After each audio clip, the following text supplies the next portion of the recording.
Hello everyone, I am the Sleepy Joe, and I am here to help you today. I know you use this video to fall asleep, so before that, like the video and subscribe to the channel. Also, where are you from and what time are you watching now? Get comfortable and relax. The headlights of my old Chevy flickered, casting an eerie glow on the empty highway, stretching endlessly before me. I gripped the steering wheel tighter, willing the car to keep going just a few more miles, I thought, but fate had other plans. With a sputter and a wheeze, my faithful companion of 5 years gave up the ghost. The engine died, and I coasted to a stop on the shoulder, darkness enveloping me like a shroud. No, no, no, I muttered, turning the key desperately. The engine whined, but refused to turn over. I slumped back in my seat, the reality of my situation sinking in. Here I was, Sarah Coleman, 28 years old, stranded on a deserted stretch of Highway 41. And I glanced at my watch, 11:43 p.m. I reached for my phone, my lifeline in this modern world. The signal bars mocked me. One measly bar flickered in and out. I dialed 911 anyway, praying it would go through. 911, what's your emergency? The operator's voice crackled through the static. My car broke down on Highway 41, I said, trying to keep the panic out of my voice. I'm alone, and it's dark. Can you send someone? Can you give me your exact location, ma'am? I squinted at the darkness outside, looking for any landmarks. I am not sure. The last sign I saw was for Millbrook, about 20 minutes ago. All right, I'll dispatch a patrol car to search the area. It might take a while. Can you stay with your vehicle? Yes, I replied, my mouth dry. How long do you think it'll be? Given your location, it could be up to an hour. Is there anyone you can call to wait with you? I thought of my empty apartment, of the friends I'd left behind when I moved for this job. No, there's no one. After hanging up, I sat in silence, the weight of my solitude pressing down on me. The occasional whoosh of a passing car on the opposite side of the highway only emphasized how alone I was on this side. I rolled down the window a crack, letting in the cool night air. The chirping of crickets and the rustle of wind through the tall grass lining the road provided an unsettling soundtrack to my vigil. A flicker of light in my rearview mirror caught my attention. Headlights approached from behind, growing larger. Hope surged through me. Maybe it was the patrol car. Earlier than expected, the vehicle slowed as it neared, and I squinted against the glare. It wasn't a patrol car, but an old pickup truck. It crawled past me, going well below the speed limit. I couldn't make out the driver through the tinted windows, but I felt a prickle of unease as it passed. Just being careful, I murmured to myself, probably checking if I need help. But the truck didn't stop. It continued down the highway, its red tail lights disappearing into the distance. I let out a breath. I didn't realize I'd been holding. The minutes ticked by with agonizing slowness. I alternated between checking my phone, still barely any signal, and scanning the road for any signs of the promised patrol car. Headlights appeared in my rearview mirror again. My heart leapt, then immediately sank as I recognized the shape of the pickup truck. It was coming back just like before. It slowed as it approached my car. This time it came to a complete stop about 50 foot behind me. The headlights stayed on, illuminating my car in harsh white light. I sat perfectly still, my hands clenched in my lap. Why weren't they pulling up beside me? Why just sit there? Long seconds stretched into minutes. The truck didn't move. I couldn't see any movement inside it either, just those headlights pinning me in place like a butterfly on display. My breathing quickened. Should I get out, wave them off? The doors were locked. But suddenly the car felt like a trap, rather than a shelter. After what felt like an eternity, the truck's engine revved. It pulled out, swinging wide around my car. As it passed, I caught a glimpse of the driver, a dark silhouette, head turned towards me. I couldn't make out a face. The truck accelerated away, leaving me in darkness once more. My heart was pounding so hard I could feel it in my throat. It's nothing, nothing, I said aloud, trying to convince myself. They were just checking on you twice without stopping to ask if you need help. Totally normal. I laughed nervously, the sound too loud in the quiet car. I glanced at my watch again. Only 20 minutes had passed since I called 911. It felt like hours. I tried to distract myself by rummaging through my purse, gum wrappers, loose change, an old pack of tissues. My fingers brushed against something cold and metallic, the pepper spray my dad had insisted I carry. I pulled it out, holding it tightly. A new sound cut through the night, a low, steady hum. I looked up, hope and dread wearing in my chest. Headlights again, but not the patrol car. The pickup truck was back this time. It pulled up right behind me, so close I couldn't see its license plate. The headlights bored into my rearview mirror, filling my car with harsh light. I squinted, trying to see the driver, but could only make out a dark shape. My fingers tightened around the pepper spray. What did they want? Why didn't they say anything? The driver's door opened. I held my breath, my entire body tense. A foot appeared on the running board, then a leg. The driver was getting out. I fumbled for my phone with shaking hands. No signal. The one bar was gone. The dark figure emerged fully from the truck, tall, broad-shouldered, definitely a man. He stood there for a moment, half illuminated by his own headlights. Then he started walking towards my car. My mind raced. Should I drive the Engine was dead, but maybe if I let it roll. No, the highway was too flat. I'd never build up enough speed. The man was halfway to my car now. I couldn't see his face, couldn't tell if he was looking at me, but I felt his attention like a physical weight 10 feet away. 5. He stopped right beside my driver's side window. I clutched the pepper spray, my thumb on the button. My other hand was poised over the car horn. If he tried anything, I'd spray him and lean on the horn. Somebody would hear. Somebody had to hear. We sat in tableau for a long moment. Me rigid in my seat, him looming outside my window. I waited for him to speak, to try the door handle, to do something. Instead, he simply stood there watching, waiting. A single bead of sweat rolled down my back. Then slowly, he raised his hand. I tensed, ready to spray. He knocked on the window, too sharp. "WS, everything okay in there, miss?" His voice was surprisingly normal, gruff, but not menacing. I blinked, thrown off balance. Yes, I managed to say. Loud enough to be heard through the glass. "My car broke down. I'm waiting for a tow." He nodded.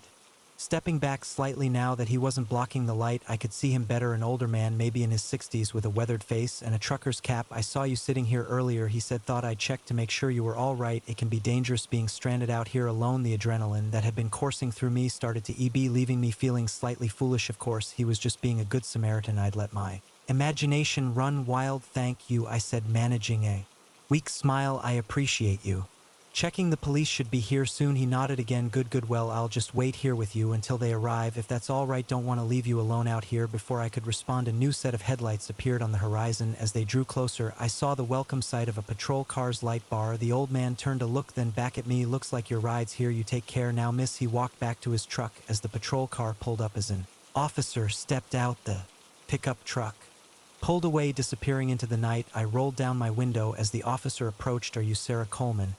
he asked. "Yes," I replied, relief washing over me. "Thank you for coming." As the officer called for a tow truck, I glanced in the direction the pickup had gone. Had I overreacted? Maybe, but as I thought back to those long minutes of uncertainty, the way the truck had circled back again and again, I couldn't shake a lingering sense of unease. In the end, I'd never know for sure if the old man had simply been a concerned citizen or if his intent had been less benign, but one thing was certain: I'd never look at a deserted highway the same way again. As I climbed into the patrol car to wait for the tow truck, I made a mental note to get my car checked out as soon as possible, and maybe, just maybe, to reconsider that job offer in the city. Suddenly, dealing with traffic jams didn't seem so bad after all. The creak of the barn door echoed through the still night air, a sound as familiar to me as my own heartbeat.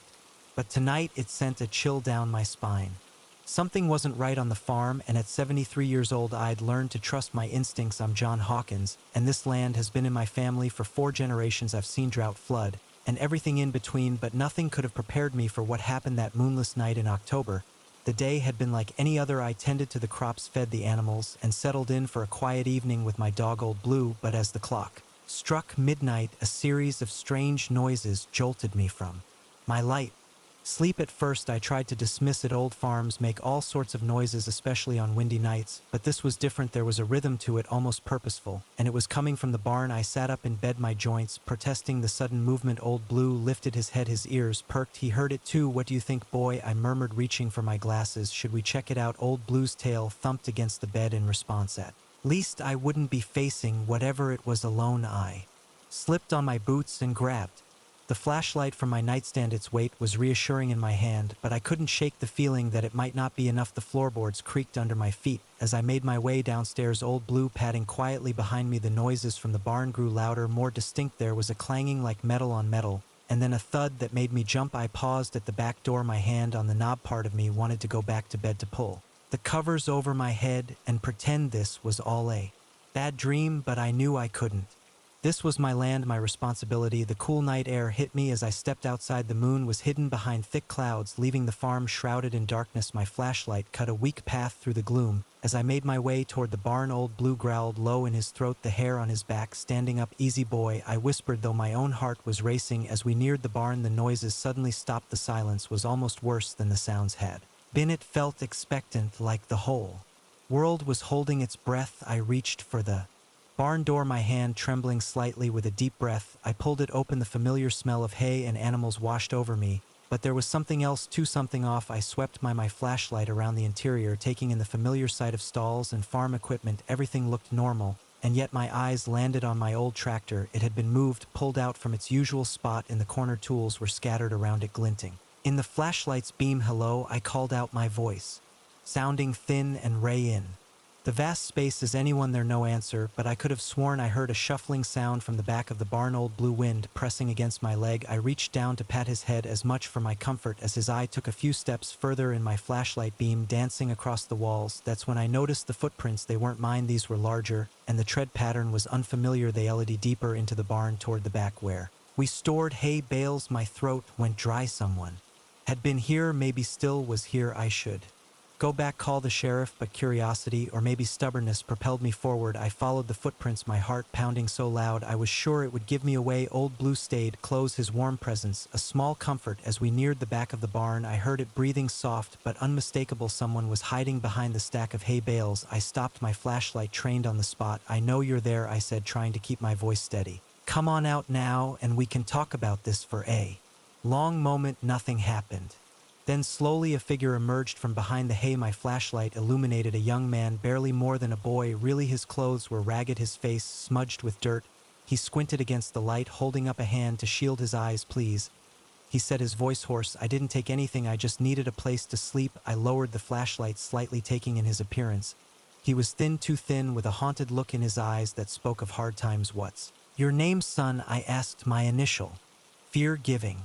"Way to concern, Michael," he replied, still tense, ready to bolt at any moment. I nodded, considering this wasn't the first time I'd found someone seeking shelter in the barn, though it had been years. Times were tough all over. "Are you hungry, Michael?" He hesitated, then nodded almost imperceptibly. I sighed, feeling the weight of my years. "Come on up to the house, we'll get you something to eat, and you can tell me your story." Michael's eyes widened in surprise. You're not calling the police?" "Not unless you give me a reason to," I replied. "Now come on, it's too cold to stand around jawing all night." As we walked back to the house, Old Blue trotting ahead, I couldn't help but reflect on the night's events. The fear I'd felt, the certainty that something sinister was afoot, it all seemed a bit foolish now. But then, as Michael stepped into the light of the back porch, I saw something that made me pause. There, peeking out from under his sleeve, was a tattoo, a symbol I recognized from news reports about a string of burglaries in the area. Our eyes met, and I saw the moment he realized I'd noticed. Tension crackled in the air between us. I had a choice to make. This boy was clearly mixed up in something bad, but he was also just a kid, hungry, scared, and alone. "Let's get you that food," I said, finally opening the door, "and then we're going to have a long talk about the choices you've been making." Michael hesitated for a moment, then nodded, relief and trepidation wearing on his face as I ushered him inside. I knew the night was far from over. There would be difficult conversations ahead, maybe even a call to the sheriff, but for now there was hot food to be made and perhaps a lost soul to be guided back to the right path. The barn door creaked again as a gust of wind blew across the farm, but this time the sound didn't fill me with dread. Instead, it reminded me of all the stories these old buildings had seen. Stories of hardship, yes, but also of redemption and second chances. I closed the door behind us, shutting out the darkness, whatever tomorrow might bring. Tonight there would be warmth, food, and a chance for understanding, and sometimes that's all it takes to change a life. As I watched Michael wolf down a plate of scrambled eggs and toast, I couldn't help but think that maybe, just maybe, the real intruder I'd confronted tonight wasn't in the barn at all. It was fear of the unknown, of change, of the world outside my familiar routines. By facing that fear, by choosing compassion over suspicion, I'd not only potentially changed this young man's life, but my own as well. The farm suddenly felt less like an isolated outpost and more like a beacon of hope in a troubled world. Old Blue settled at my feet, his watchful eyes never leaving Michael. In that moment I realized that the intruder had given me something precious, a reminder that even at my age there were still new experiences to be had, new lessons to be learned. As the first light of dawn began to creep over the horizon, I poured another cup of coffee and prepared for what promised to be a long and challenging conversation. But for the first time in years I felt truly awake, truly alive. The night's adventure had started with a creaking barn door and inexplicable noises. It was ending with a chance to make a real difference in someone's life. And isn't that, after all, the greatest adventure of all? The harsh glare of fluorescent lights made the rest stop bathroom feel like an operating room, sterile and unforgiving. I splashed cold water on my face, trying to wash away the fatigue of 12 hours on the road. As I reached for a paper towel, I caught my reflection in the mirror. The bags under my eyes told a story of sleepless nights and endless miles. Little did I know those tired eyes were about to witness something that would haunt me for years to come. My name is Alex, and this was supposed to be a simple road trip. My girlfriend Megan and I were driving cross-country to start our new life together in California. We'd been on the road for days, the monotony of highway lines and fast food stops blurring into a single endless journey. It was just past midnight when we pulled into the rest stop. The parking lot was nearly empty save for a few SMRS and a beat-up RV. Megan had been asleep for the last 100 miles, her head resting against the passenger window. "Hey," I said softly, gently shaking her shoulder. "We're stopping for a bit. You need anything?" She stirred, blinking owlishly in the harsh overhead lights of the car. Maybe some water and a snack." I nodded, grabbing my wallet from the center console. "I'll be right back. Lock the doors, okay?" She mumbled in affirmative, already drifting back to sleep. I watched her for a moment, a small smile playing on my lips, even exhausted and rumpled from the long drive. She was beautiful. The night air was cool as I stepped out of the car, a welcome change from the stuffy interior. I stretched, feeling my spine pop in several places. The rest stop loomed before me, a oasis of light in the vast darkness of the surrounding desert. As I approached the building, I noticed a man leaning against the wall near the entrance. He was smoking a cigarette, the ember glowing bright in the darkness. Something about him made me uneasy. Maybe it was the way his eyes followed me as I walked past, or the too wide smile he gave me. "Evening," he said, his voice growly. I nodded in response, quickening my pace slightly. The sooner I got in and out, the better. The interior of the rest stop was bright and empty. My footsteps echoed on the linoleum. As I made my way to the vending machines, I grabbed a couple of water bottles and some snacks, then headed for the bathroom, and that's where I found myself now, staring at my reflection and trying to shake off an inexplicable feeling of dread. I dried my hands and gathered our supplies, eager to get back to Megan and hit the rope again. But as I pushed open the bathroom door, I nearly collided with someone. It was the man from outside. He stumbled back, apologizing profusely. "No worries," I muttered, trying to sidestep him, but he didn't move. Instead, he fixed me with that unsettling smile again. "Long drive ahead of you?"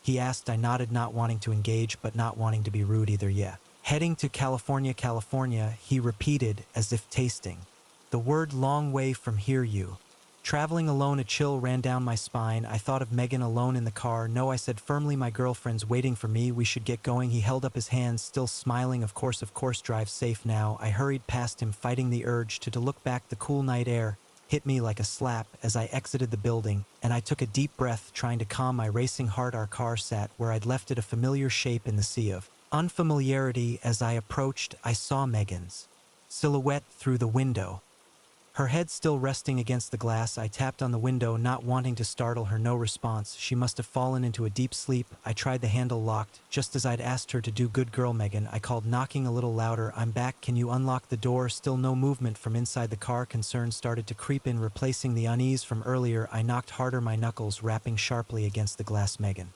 wake up." Nothing. My heart began to race. I pressed my face against the window, cupping my hands around my eyes to block out the glare from the overhead lights. The car was empty. I stumbled back, my mind reeling. This wasn't possible. I'd only been gone for a few minutes. Where could she have gone? I ran back to the rest stop building, bursting through the doors. The man I'd encountered earlier was nowhere to be seen. "Hello," I called out, my voice echoing in the empty space. "Is anyone here? I need help." Silence was my only answer. I sprinted to the women's restroom, ignoring the sign as I pushed open the door. "Megan," I called, my voice cracking. "Are you in here?" Each stall stood empty, mocking me with their silence. Back outside, I circled our car, looking for any sign of where Megan might have gone. That's when I noticed it, a small scrap of fabric caught on the door handle.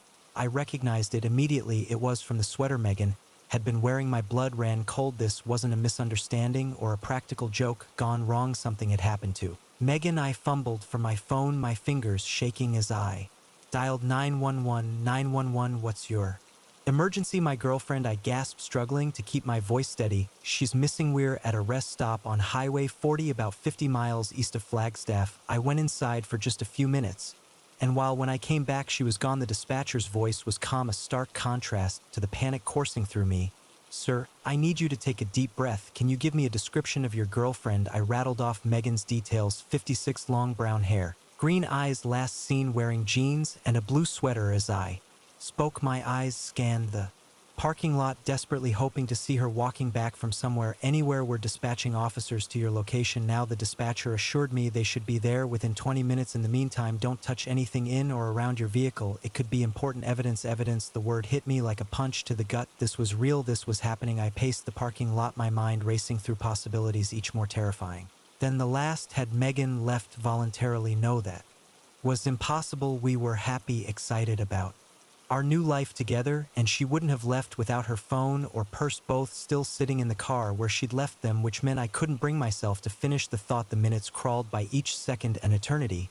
I kept expecting to wake up to find this was all some horrible nightmare brought on by too many hours on the road and too much gas station coffee, but the way of approaching sirens told me this was all too real. Two police cruisers pulled into the parking lot there, lights painting.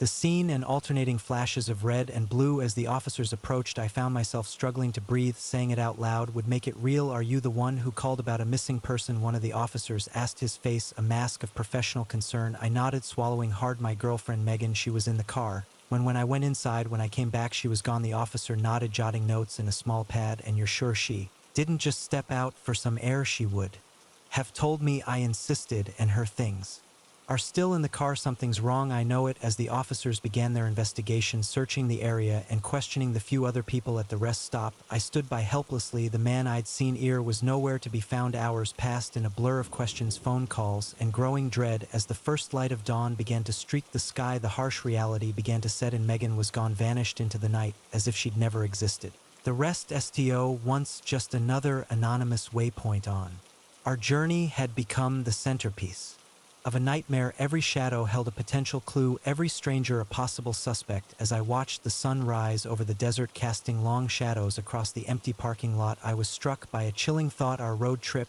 meant to be the beginning of our new life together, had instead become the start of a very different journey, one that I feared might never end. The harsh glare of the rest stoplights gave way to the soft glow of morning, but the shadows of that night would linger far longer. In the space of a few minutes, my world had been turned upside down. The open road, once a symbol of freedom and possibility, now stretched before me like an endless question mark. Where was Megan? What had happened in those few short minutes I was away? And most terrifyingly, would I ever see her again? As the investigation began in earnest, I knew one thing for certain: I wouldn't rest until I found the answers, no matter how dark the truth might be. Our journey had taken an unexpected and horrifying detour, and I was now embarking on the most important trip of my life: the search for Megan and for the truth behind that fateful night at the rest stop. The Caribbean sun beat down on the pristine deck of the Oceanic Dream, but I couldn't shake the chill that had settled deep in my bones. 5 days into what should have been the vacation of a lifetime, and all I could think about was the empty cabin next door and the growing knot of dread in my stomach. Something was very wrong on this ship, and I was beginning to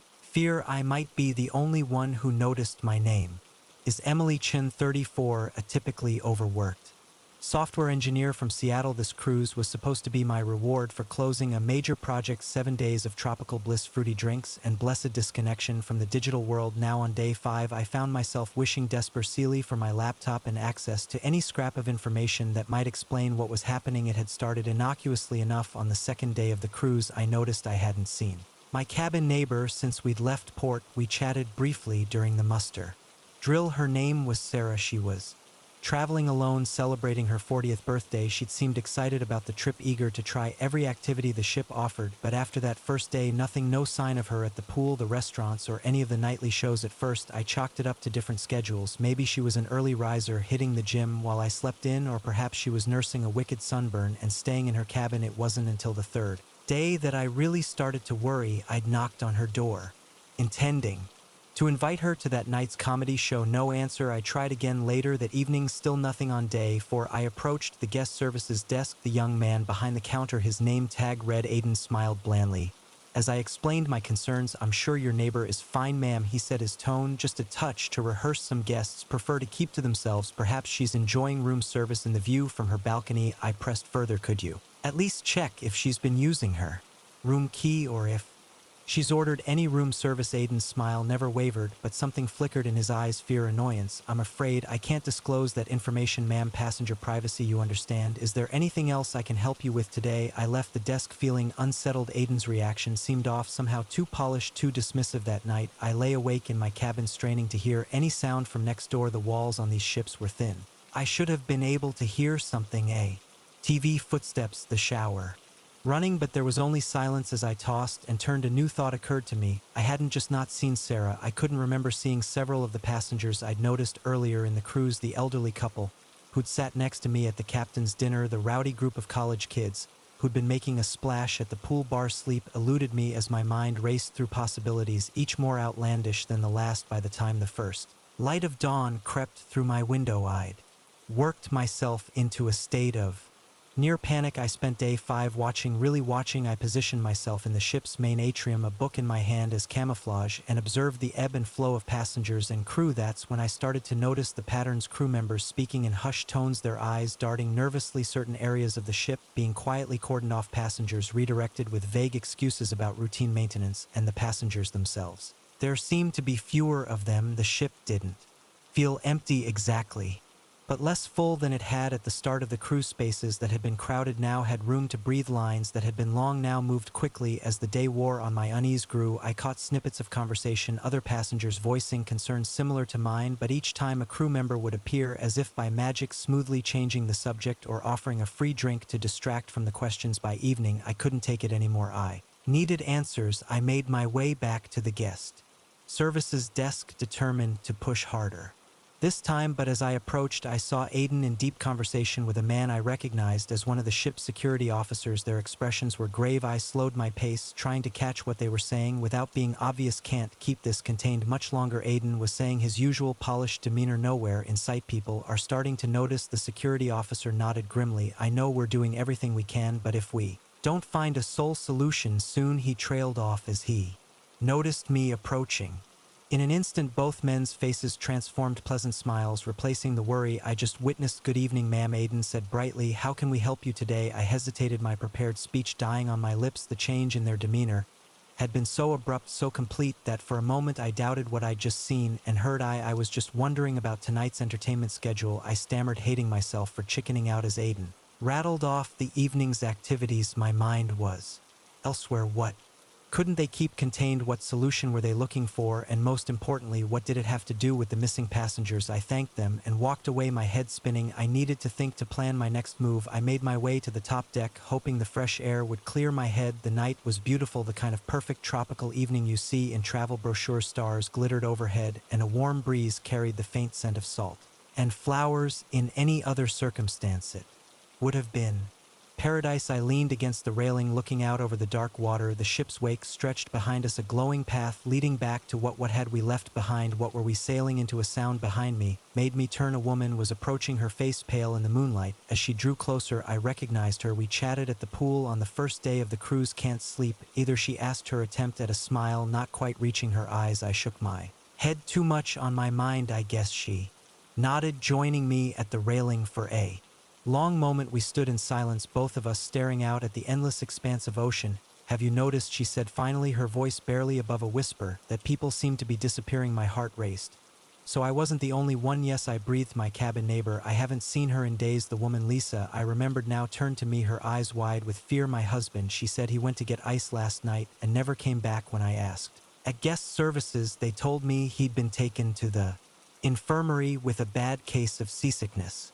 But when I went to check on him, they wouldn't let me in, said it was quarantined due to a possible norovirus outbreak. A chill ran down my spine. Did you believe them? Lisa shook her head slowly. I don't know what to believe anymore, but I know something's not right on this ship. As if on cue, a scream pierced the night air. Lisa and I both jumped, spinning toward the sound. It had come from the deck below us. We raced to the stairs, our hearts pounding. As we reached the lower deck, we saw a small crowd gathering near the ship's railing. Pushing our way through, we reached the front just in time to see a crew member pulling someone back over the railing. It was a young woman, maybe in her early 20s. She was sobbing hysterically, fighting against the crew member's grip. Let me go, she screamed. I have to get off this ship. They're not human, the crowd murmured uneasily. An older man in a ship's officer uniform pushed through, immediately taking charge of the situation. Ladies and gentlemen, please return to your cabins, he said, his voice calm but brooking no argument. This young lady is simply suffering from too much sun, and alcohol will take good care of her.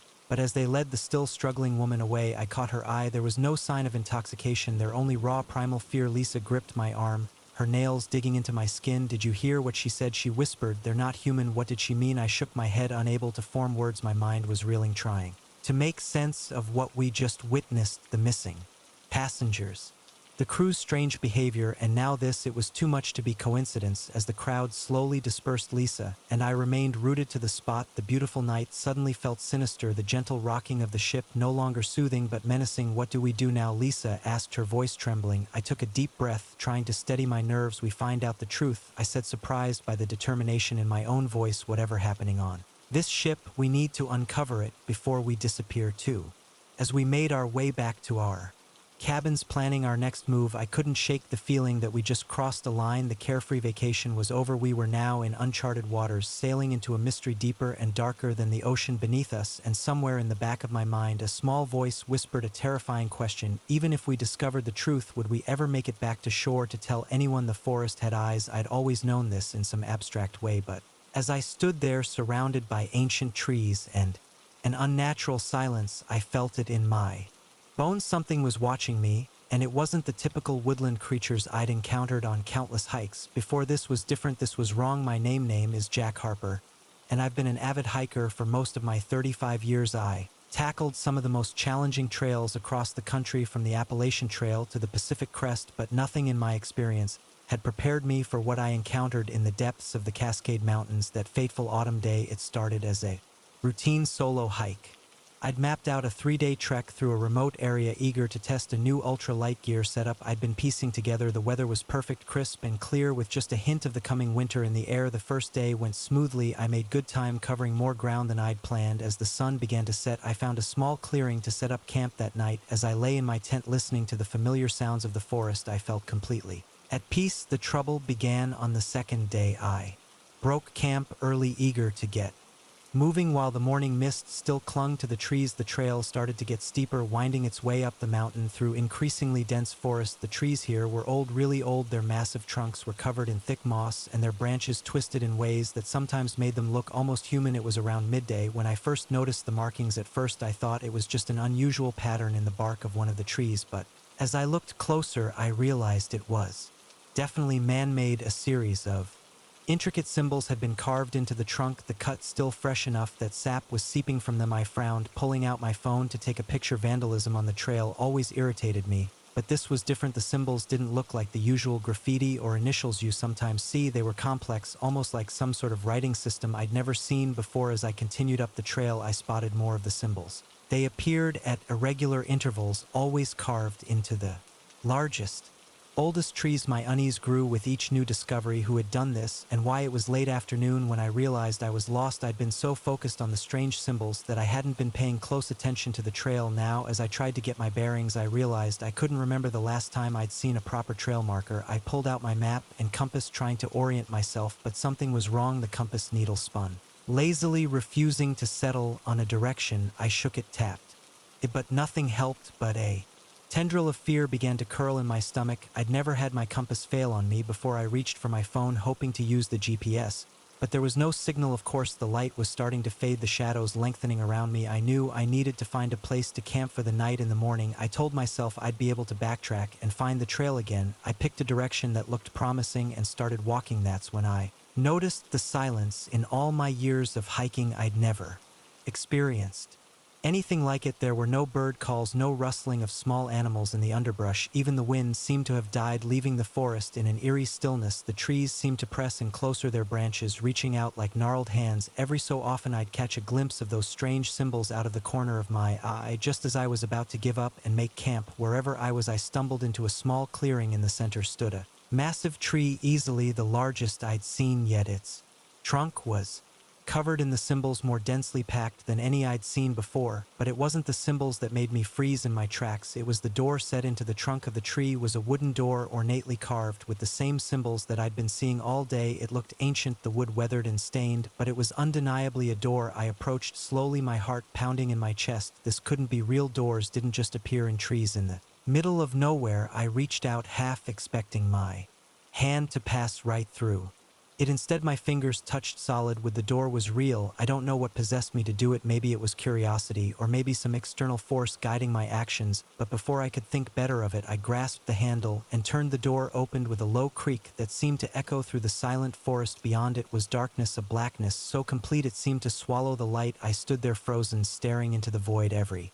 instinct screamed at me to run, to get as far away from this impossible door as I could, but something held me in place, a whisper so faint I wasn't sure if I was really hearing it or just imagining it. It was calling my name, Jack. I took a step back, finally breaking free of whatever spell had held me. I slammed the door shut, my breath coming in ragged gasps. That's when I heard it, a low rhythmic chanting coming from somewhere deep in the forest. It started softly, barely audible, but grew steadily louder. I spun around, trying to locate the source of the sound, but it seemed to be coming from everywhere at once surrounding me. The chanting grew louder, more insistent words in a language I didn't recognize repeating over and over, and underneath it all I could still hear my name whispered like a promise or a threat. Panic overwhelmed me. I ran, I crashed through the underbrush, no longer caring about finding the trail or preserving the environment. All that mattered was getting away from that clearing, from that door, from the chanting that seemed to follow me no matter how far or fast I ran. Branches whipped at my face, roots seemed to reach up to trip me, but I kept running, driven by a fear more primal than anything I'd ever experienced. I don't know how long I ran. Time seemed to lose all meaning in that dark, twisted forest, but eventually my legs gave out and I collapsed to the ground, gasping for air. As I lay there trying to catch my breath, I realized the chanting had stopped. The forest was silent once more, but it wasn't the unnatural silence from before. I could hear the wind in the trees, the call of a distant owl. I pushed myself up, looking around. The trees here seemed normal, no twisted branches or carved symbols in sight. Had I imagined it all? But as I stood, something crunched under my foot. I looked down and felt my blood run cold. There, half buried in the leaves, was a small wooden token carved into its surface. Was one of the symbols I'd seen on the trees. It was real, all of it. With shaking hands, I picked up the token and shoved it into my pocket. I needed proof, something to show that I hadn't lost my mind out here in the wilderness. The sky was lightening, the first hints of dawn breaking through the canopy. I'd been running all night in the growing light. I spotted a trail marker. Somehow, impossibly, I'd found my way back to the main trail. I didn't stop to rest, ignoring the protests of my battered body. I started down the trail at the fastest pace I could manage. I needed to get back to civilization, back to a world that made sense. It took me most of the day, but I finally reached the trailhead where I'd parked my car. As I drove away, my hand shaking on the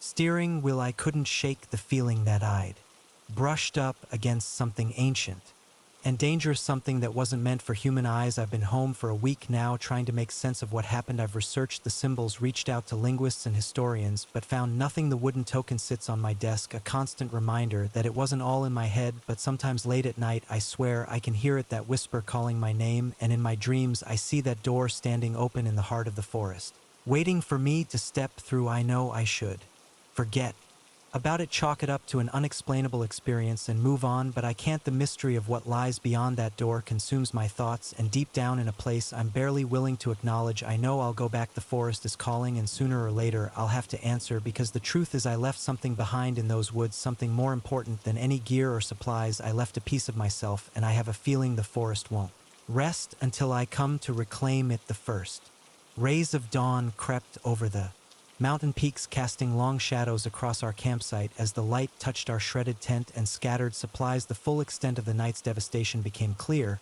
But it wasn't the destruction that chilled me to the bone, it was the massive, unidentifiable footprints leading away from our camp. Whatever had visited us in the night was still out there, and we were about to follow its trail. My name is Mike Sullivan, and what started as a weekend camping trip with my best friend Dave had turned into something straight out of a nightmare. We'd been planning this trip for months, eager to escape the grind of our corporate jobs and reconnect with nature. Both of us were experienced campers, but nothing could have prepared us for what we encountered in the remote wilderness of the Cascade Mountains. We'd arrived at the trailhead Friday afternoon, our packs loaded with enough supplies for 3 days.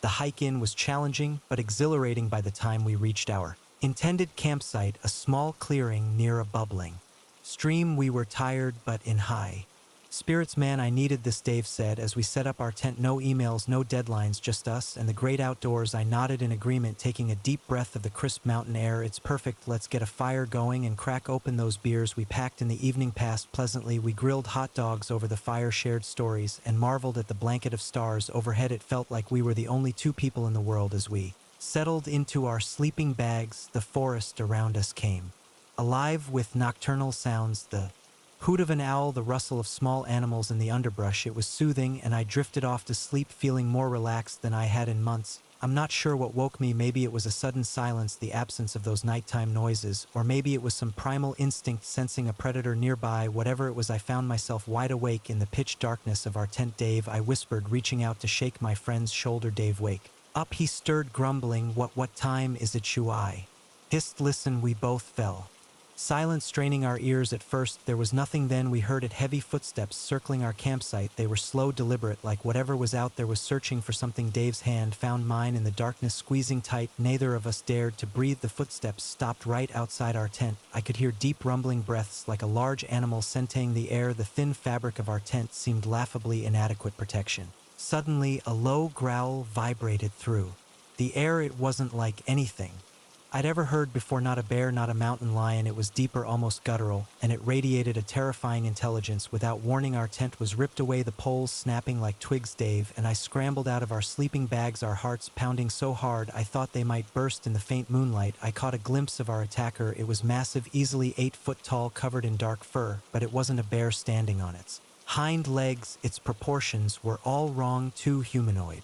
And its eyes gleamed with an unnatural intelligence. Run, I screamed, grabbing Dave's arm and pulling him towards the trees. We crashed through the underbrush, blind with terror behind us. I could hear the creature giving chase, its heavy footfalls shaking the ground. We ran until our lungs burned and our legs felt like jelly. Finally, we collapsed behind a fallen log, gasping for air. What was that thing? Dave panted. I shook my head, unable to form words. My mind was reeling, trying to make sense of what we'd seen. We huddled there for what felt like hours, jumping at every sound, but the creature, whatever it was, didn't seem to have followed us. As the sky began to lighten, we cautiously made our way back to our campsite. The scene that greeted us was one of complete devastation. Our tent was in tatters, our supplies scattered everywhere. Deep claw marks scored the nearby trees, and there in the soft earth were the footprints, enormous, with 5 distinct toes. They were unmistakably hominid in shape, but no human could have left prints that large. Dave and I looked at each other.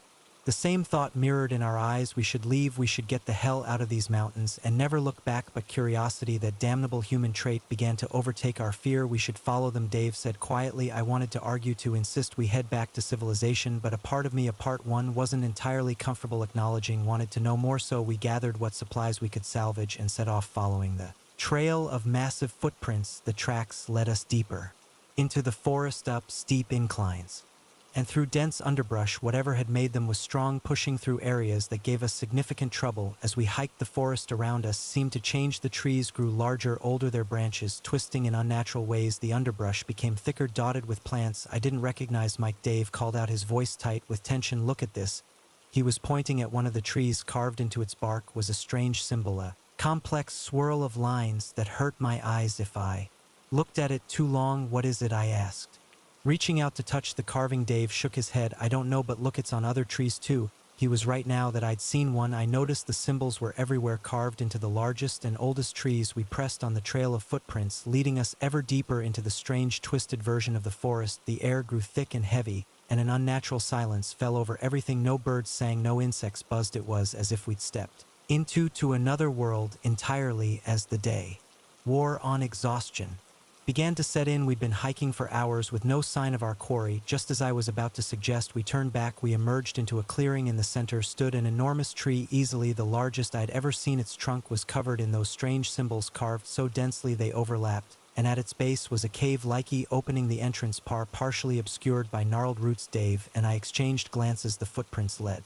directly into that dark opening. We should go in, Dave said, his voice barely above a whisper. Every instinct screamed at me to run, to get as far away from this place as possible, but I found myself nodding, pulled forward by a curiosity I couldn't explain. We clicked on our flashlights and entered the cave. The air inside was cool and damp, with an odd musky scent that tickled my nose. Our lights revealed rough stone walls covered in more of those strange symbols, these painted rather than carved. We moved deeper into the cave, our footsteps echoing softly. The tunnel twisted and turned, leading us further underground. Just as I was starting to worry we'd get lost, we emerged into a large cavern. Our flashlights couldn't penetrate the full extent of the space, but what they revealed made my blood run cold. The walls were covered in crude paintings depicting massive fur-covered figures alongside much smaller human shapes. Some scenes showed hunts, others seemed to be some sort of ritual, but it was what stood in the center of the cavern that truly terrified me, a crude altar of piled stones, stained dark with what I prayed wasn't blood, and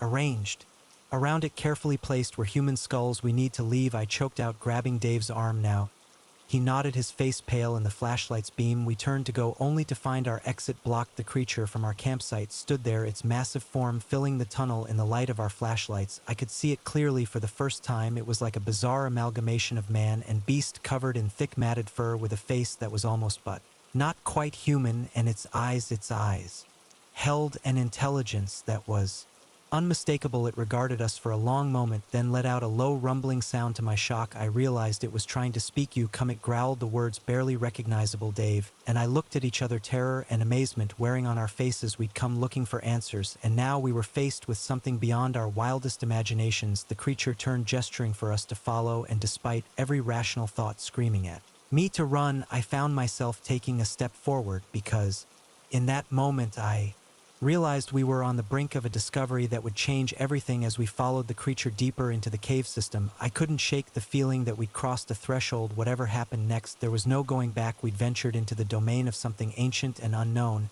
and we were about to learn secrets that had been hidden from humanity for millennia. The weekend camping trip was long forgotten. We were now on a journey into the heart of a mystery, one that would challenge everything we thought we knew about the world and our place in it. And as the darkness of the cave swallowed us, I couldn't help but wonder, were we discoverers on the brink of a revolutionary finding, or being led deeper into a predator lair? Only time would tell, and the answers I feared might come at a cost higher than we were prepared to pay. The endless ribbon of asphalt stretched out before me, disappearing into the inky darkness of the desert night. My headlights cut through the gloom, illuminating nothing but empty road in the occasional scrub brush. It was just another night haul or so. I thought. Little did I know that the next few hours would become the longest and most terrifying of my 15-year career as a long-haul trucker. My name's Joe Hawkins, and I've been driving big rigs across the country since I was old enough to get my commercial license. I've seen my fair share of weird stuff out on the road. You don't drive the midnight hours without collecting a few stories, but nothing, and I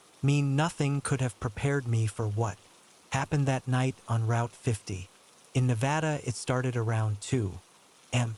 I'd been on the road for about 6 hours, making good time on a run from Salt Lake City to Sacramento. The cab of my Peterbilt was quiet, except for the low hum of the engine and the occasional crackle of the CB radio. I was settling into that zen-like state that long-haul drivers know well, not quite asleep, but not fully awake either. Just me, the road, and miles of desert darkness. That's when I first noticed the headlights in my rearview mirror. At first, I didn't think much of it. Other vehicles aren't uncommon even at this hour, but as the minutes ticked by, I realized something wasn't quite right. The car behind me was keeping pace, perfectly maintaining the exact same distance, no matter how I varied my speed. I clicked on my CB, thinking maybe it was another trucker playing games. Breaker 1. And this is Lone Wolf. Anyone out there following me? Over silence, not even static. I frowned, checking my mirrors again. The headlights were still there, unwavering, probably just some tourist who's nervous about passing a big rig in the dark. I muttered to myself, trying to shake off the growing unease, but as the next hour crawled by, the car remained fixed behind me. I tried speeding up, slowing down, even pulling over at a rest stop. Each time, the mysterious vehicle mirrored my actions perfectly. At the rest stop, I'd hop to get a look at who was driving, but the car stopped just out of sight in the darkness, beyond the reach of the floodlights. As soon as I pulled back onto the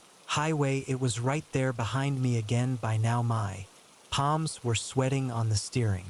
Well, this wasn't normal behavior, not by a long shot. I tried the CB again, this time on multiple channels, nothing but dead air. That's when things got really weird. We were passing through a particularly desolate stretch of desert, when suddenly the headlights behind me winked out. I felt a moment of relief, thinking maybe whoever it was had finally turned off, but then to my horror, I saw headlights appear in my side mirror. The car was now driving alongside my truck, keeping perfect pace, my heart pounding. I glanced over, trying to get a look at the driver, but the windows were tinted so dark they looked like black mirrors reflecting the starry desert sky. "What the hell do you want?" I shouted, knowing they couldn't hear me, but unable to keep quiet any longer. As if in response, the car suddenly accelerated, pulling in front of my truck. For the first time, I got a good look at it. It was an old model, maybe from the 70s, with sleek lines that didn't quite match any make or model I could recall, and it was black, not just dark-colored, but a black so deep it seemed to swallow the light from my headlights. Now I was really starting to freak out. I grabbed the CV mic again. "Mayday, mayday, this is truck driver Joe Hawkins on Route 50, mile marker 257. I've got a vehicle harassing me. Does anyone copy?" The radio crackled to life, and for a split second I felt a wave of relief, but what came through was a response. It was a sound that made my blood run cold, a low rhythmic humming punctuated by what sounded like words in a language I'd never heard before. The strange broadcast continued for several seconds, then cut Off abruptly in the silence that followed, I became acutely aware of a new sound, a high-pitched whine coming from the black car in front of me. As I watched, dumbfounded, the rear of the car began to change. It was like the metal was flowing, reshaping itself. What emerged looked like some kind of mechanical arm reaching back towards my truck. Oh hell no, I yelled, finally snapping out of my shocked stupor. I slammed on the brakes, the tires screeching in protest. As I brought 40 tons of steel to a rapid halt, the black car shot forward, its strange appendage grasping at empty air where my truck had been moments before. It skidded to a stop about 100 yards ahead, its form seeming to ripple and shift in the glow of my headlights. For a moment, everything was still. I sat there, hands gripping the wheel so tight my knuckles were white, staring at the motionless vehicle ahead. My mind was reeling, unable to process what I'd just seen. Then, slowly, the driver's door of the black car opened, a figure emerged, and I felt the last shreds of rational explanation slip away. It was humanoid in shape, but too tall, too thin to be human. Its movements were fluid yet somehow wrong, like a marionette controlled by an unskilled puppeteer. As it turned towards me, I caught a glimpse of its face, or rather where a face should have been. There were no features, just a smooth reflective surface like polished obsidian. I didn't consciously decide to act, pure instinct took over. I threw my truck into reverse, tires spinning. As I backed away as fast as I dared, the figure began to walk towards me, its gait unnaturally smooth and fast. I shifted back into drive and swerved around, thinking whatever gods might be listening that the highway was empty. I floored it, pushing my rig to speeds it was never designed for. In my mirrors, I could see the black car pursuing, gaining on me with impossible speed. My CB crackled to life again, that strange humming and alien speech pouring out of the speakers. I ripped the mic from its cradle and threw it on the floor, but the sound continued. It seemed to be coming from everywhere and nowhere at once. The black car was right behind me now. I could see that mechanical arm reaching out again, grasping for my trailer. My speedometer was buried, the engine screaming in protest, but it wasn't enough. Just as I felt certain I was done for, I saw something ahead that filled me with wild hope, the lights of a town. I'd completely lost track of where I was, but right then, I didn't care. Civilization meant people, witnesses, help. I laid on the horn as I barreled into the outskirts of the small desert town, praying that someone, anyone, would see what was happening. As I screeched around a corner, I chanced a glance in my mirror. The black car was gone. I slammed on the brakes, my truck sliding to a stop in front of what looked like a small diner. A few startled patrons peered out the windows at the commotion. For a long moment, I just sat there, gasping for breath, waiting for the black car to reappear. But it didn't come. The street behind me was empty, quiet, except for the ticking of my cooling engine on shaky legs. I climbed down from the cab. A couple of people had come out of the diner, looking concerned. "You all right, buddy?" one of them asked. "You came in here like a bat out of hell." I opened my mouth to explain, but where would I even begin? Who would believe me? I thought something was wrong with my brakes. I lied. Guess I panicked a bit, sorry for the scare. As the small crowd dispersed, their curiosity satisfied, I leaned against my truck, trying to make sense of what had happened. Had it all been some kind of hallucination, a waking nightmare brought on by too many hours on the road? But then I saw it on the side of my trailer, right where that mechanical arm had been reaching was a perfect handprint, not a human handprint, but something with too many fingers pressed so deeply into the metal it looked like it had been made in soft clay. I stared at it, my mind reeling. There would be no explaining this away, no pretending it was all in my head. Whatever had been chasing me out there in the desert night was real, and somehow I knew with chilling certainty it wasn't finished with me. As I climbed back into my cab, my hand still shaking, I made a silent vow I'd find answers no matter where that search might lead me, because one thing was clear: the lonely highways I'd traveled for years were no longer just empty stretches of asphalt. They were hunting grounds, and something was out there watching and waiting for unwary travelers like me. The open road, once my sanctuary, had become a place of terror, and as I pulled out of that small town heading towards the coming dawn, I couldn't shake the feeling that my nightmare was far from over. It was only just beginning. The shutter clicked, freezing the moment in digital eternity. I lowered my camera, squinting at the LCD screen to "Are you the shot?" That's when I saw it, a blur in the background, something large moving through the trees. My heart raced as I zoomed in, the pixelated image resolving into a shape that defied explanation. In that instant, I knew my life would never be the same. My name is Alex Chun, and until that moment, I was just another wildlife photographer chasing the perfect shot. At 32, I'd built a decent reputation capturing images of North America's more elusive creatures: wolves in Yellowstone, mountain lions in the Rockies, bears in Alaska, but nothing in my experience could have prepared me for what I encountered in the remote forests of the Pacific Northwest. It all started 3 days ago. I'd heard rumors of unusually large wolf packs in this area, and I was determined to get the shot that would cement my reputation in the wildlife photography world. I'd hiked deep into the wilderness, far from Any trails or campsites carrying enough gear to last me a week the first 2 days were frustrating but uneventful. I'd seen signs of wolf activity tracks, scat the remains of a deer carcass, but no actual wolves. As the sun set on the 3rd day, I was starting to think this trip might be a bust. That's when I heard the howl. It echoed through the forest, sending a shiver down my spine. There was something off about it, too deep, too human, but I was too excited to pay much attention to my unease. I grabbed my camera and headed towards the sound, moving as quietly as I could through the underbrush. As I crept forward, the forest around me seemed to change. The trees grew larger, older, their branches twisting in ways that seemed almost deliberate. The undergrowth became denser, filled with plants I didn't recognize. An unnatural silence fell, broken only by the occasional snapping twig under my feet. Then I saw it, a clearing ahead, bathed in the golden light of the setting sun, and there at the far edge was a massive dark shape. My heart leapt. Could it be a wolf? It seemed too big, but maybe it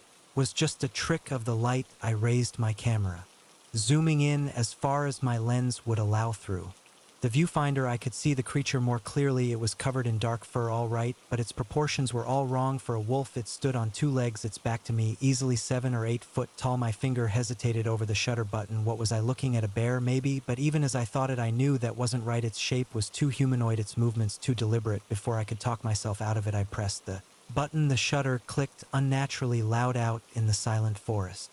The creature's head snapped around, and I found myself staring into eyes that were decidedly not animal. They gleamed with an intelligence that sent a chill through me. For a long moment we locked gazes, neither of us moving. Then it was gone, vanishing into the trees with a speed that belied its size. I stood there frozen, my camera hanging limply from my hand. What had I just seen? My mind raced through possibilities, each more outlandish than the last. Bigfoot, some undiscovered species of primate, a hoax. With shaking hands I reviewed the photo.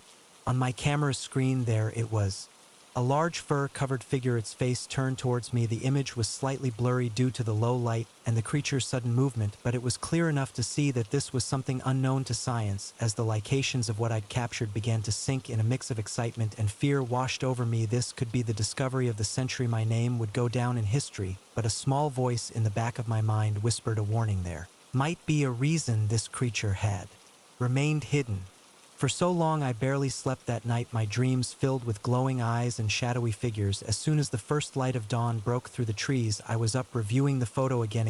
In the harsh light of day, doubt began to creep in. Could I have imagined it, mistaken a bear or some other known animal for something more fantastic? But no, the photo was there, undeniable proof that I'd seen something extraordinary. I packed up my camp, my mind made up. I needed to find it again, to get clearer photos, maybe even some video. The world needed to know about this. I spent the day tracking, using all the skills I'd honed over years of wildlife photography, but this was different from tracking any animal I'd encountered before. The signs were subtle, a bent branch here, an unusually large footprint there, and always I couldn't shake the feeling that I was the one being watched. As the day wore on, the forest seemed to grow denser, darker. The trees loomed overhead, their branches intertwining to block out much of the sunlight. I checked my GPS, frowning at the screen. According to this, I was miles from where I thought I was, in a part of the forest that didn't match any of my maps. Just as I was considering turning back, I heard it, that same deep, almost human howl from the night before. It was closer this time, much closer. My heart raced as I moved towards the sound, my camera at the ready. I pushed through a thick patch of ferns and found myself in another clearing, but this one was different. Stone monoliths stood in a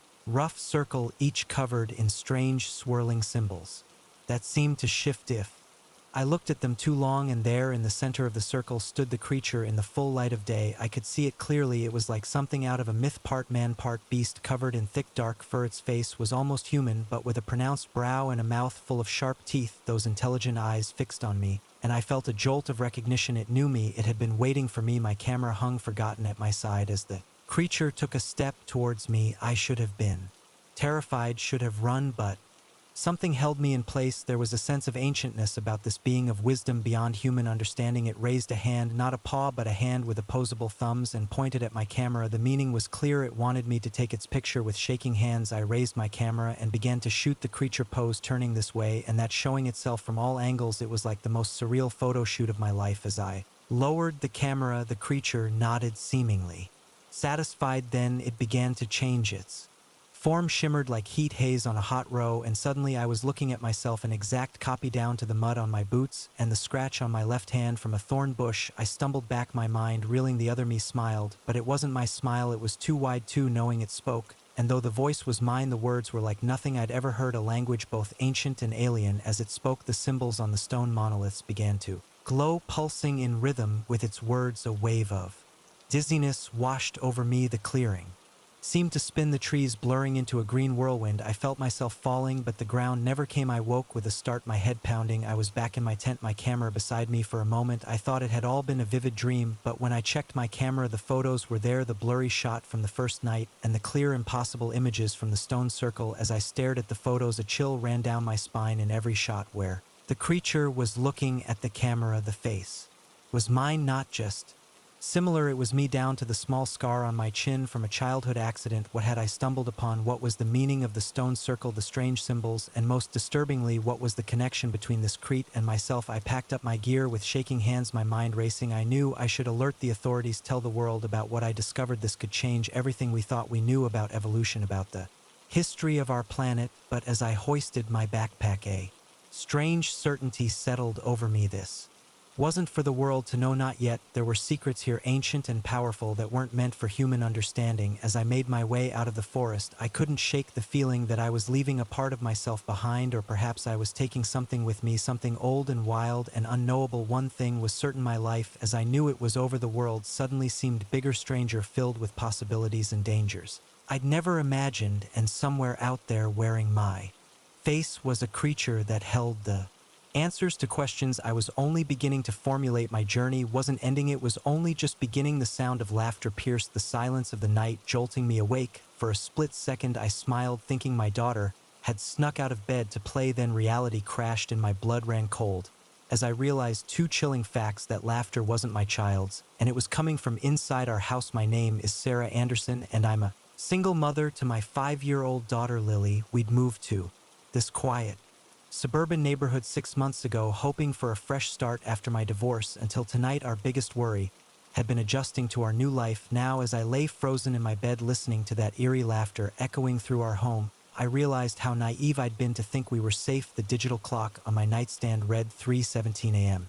The witching hour, my grandmother used to call it. I'd always scoffed at such superstitions, but in that moment I felt a primal fear that defied rational thought. The laughter came again, closer this time. It sounded like a child, but distorted, as if played through an old record player. My maternal instincts finally over came my paralysis. I had to check on Lily. I slipped out of bed, my bare feet silent on the cold hardwood floor. The hallway loomed before me, dark and menacing. I considered turning on a light, but decided against it. If there was an intruder, I didn't want to alert them to my presence. As I crept down the hall, the laughter stopped. The silence that followed was somehow worse, pregnant with possibilities. I paused outside Lily's room, my hand on the doorknob. Taking a deep breath, I pushed it open. Moonlight filtered through the curtains, casting a soft glow over Lily's bed. My heart skipped a beat when I saw it was empty, the covers thrown back. Where was she? Lily, I whispered, my voice barely audible even to my own ears. Sweetie, where are you? No response. I moved further into the room, checking under the bed and in the closet. Nothing. That's when I heard it, the creak of a floorboard from downstairs, my heart pounding. I made my way to the top of the stairs. The ground floor was shrouded in darkness, but I could make out a faint glow coming from the living room. I descended the stairs, slowly, cringing at every small noise. As I reached the bottom, I noticed something that made my blood run cold. The front door was wide open, letting in the cool night air. Muddy footprints, LED from the entrance to the living room. The glow I'd seen was coming from Lily's favorite night light, the one shaped like a fairy. It usually stayed in her room. What was it doing down here? I approached the living room entrance, every nerve in my body screaming at me to run, to get out of the house and call for help, but I couldn't leave, not without Lily. I peered around the corner and felt my heart stop. There in the center of the room sat Lily. She was cross-legged on the floor, her back to me, still wearing her favorite unicorn pajamas. Relief flooded through me for a moment, until I noticed she wasn't alone. Sitting across from her was something in the dim light. I could only make out a vague shape. It seemed to be about Lily's size, but its proportions were all wrong. Its limbs were too long, its head too large and misshapen. They appeared to be playing some sort of game, moving small objects between them. As I watched, frozen in horror and disbelief, Lily giggled. It was her laugh, the one I'd heard from my bedroom, but it sounded wrong somehow too Old too knowing for my little girl, the thing across from her made a sound, then a horrible parody of Lily's laugh. It was the sound that had woken me. I realized with dawning terror I must have made a noise, a gasp, or a winder, because suddenly both Lily and the thing turned to look at me. Lily's face was blank, her eyes unfocused, as if she were sleepwalking, but the other, in the faint glow of the nightlight, I saw its face clearly for the first time. It was like a child's crude attempt at sculpting a human face. From clay, the features were all their eyes, nose, mouth, but they were wrong. The eyes were two large, solid black orbs that reflected the nightlight's glow. The nose was just two gaping holes, and its mouth was stretched in a wide, toothy grin that split its face almost in half. Mommy, Lily said, her voice flat and emotionless. Come play with us. The thing nodded, its massive head bobbing unnaturally. Its grin impossibly grew even wider. Yes, Mommy, it said in a perfect imitation of Lily's voice. Come play. I stood there paralyzed with fear, my mind unable to process what I was seeing. This couldn't be real. I had to be dreaming. But the cool air from the open door on my skin, the smell of wet earth from the muddy footprints, the soft glow of the nightlight, it was all too vivid, too present to be a dream. Lily, I managed to choke out. Come here, baby, come to mommy. Lily didn't move. She just stared at me with those blank eyes. The thing, however, began to rise. It unfolded itself, limbs stretching to impossible lengths until it loomed over Lily, over me. She stays it said still in Lily's voice. She's ours now. Terror and maternal rage wed within me. This thing, whatever it was threatening my child. Dream or nightmare, our impossible reality. I wouldn't let it take her. I lunged forward, intending to grab Lily and run, but as soon as I entered the room, the nightlight went out, plunging us into darkness. I heard Lily scream, a sound of pure terror that cut through me like a knife. Lily, I yelled, reaching out blindly. In the dark, my hands touched something cold and damp, something that squirmed under my grasp. I recoiled, falling backwards. Suddenly the lights in the room blazed to life. I blinked against the sudden brightness, my eyes struggling to adjust. As my vision cleared, I saw Lily standing by the light switch, her hands still raised. She looked confused, as if she'd just woken up. Mommy, she said, her voice small and scared. What's happening? Why are we downstairs? I looked around frantically. The thing was gone. The muddy footprints, the open front door, all of it had vanished. It was as if the last few minutes had never happened. I rushed to Lily, scooping her up in my arms and holding her tight. She felt real solid, her small body warm against mine. I breathed in the familiar scent of her hair, feeling tears of relief sting my eyes. It's okay, baby, I murmured, as much to myself as to her. Everything's okay, you were just sleepwalking. But even as I said it, I knew it wasn't true. The image of that thing with its distorted face and impossible grin was burned into my memory. The sound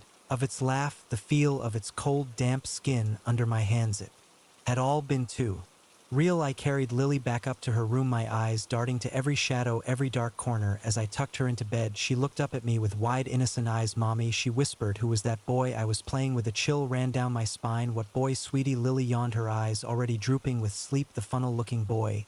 He said he wanted to be my friend. He said he'd come back to play again. I sat there stroking her hair until she fell asleep, my mind reeling. What had happened tonight? What was that thing, and why had it come for Lily? Most importantly, would it return? As the first light of dawn began to creep through the windows, I made a decision. We couldn't stay here. Whatever that thing was, it had found us. Once it could find us again, I began to pack, throwing clothes and essentials into suitcases. We'd leave as soon as Lily woke up. I didn't know where we'd go, but anywhere had to be safer than here. As I zipped up the last suitcase, I caught a glimpse of movement in the mirror. For a split second, I saw it, that wide, unnatural grin, those black eyes staring at me from the reflection. I spun around, my heart racing, but there was nothing there. I turned back to the mirror. My own pale, terrified face stared back at me, but as I watched, my reflection's lips curled into a grin that was not my own. See you soon, Mommy, it said in Lily voice. The mirror cracked, a spiderweb of fractures spreading from the center. I stumbled back, a scream caught in my throat. In that moment, I knew the truth. We could run, but it wouldn't matter. Whatever had entered our home last night wasn't finished with us. This was just the beginning of a nightmare that I feared might never end. The glow of my computer screen was the only light in the office, casting eerie shadows across the empty desks around me. As I hit send on my last email, a sense of accomplishment washed over me. Finally, I could head home. That's when I heard it, the unmistakable sound of the elevator arriving on our floor. My blood ran cold. I was supposed to be alone up here. My name is Rachel Chen, and I'm a 28-year-old marketing executive at Pinnacle Advertising. I'd been burning the midnight oil trying to finish a crucial presentation for a new client. It wasn't unusual for me to be the last one in the office, but tonight felt different. The silence of the empty building had been comforting right up until that elevator dinged. I glanced at my watch, 11:47 p.m.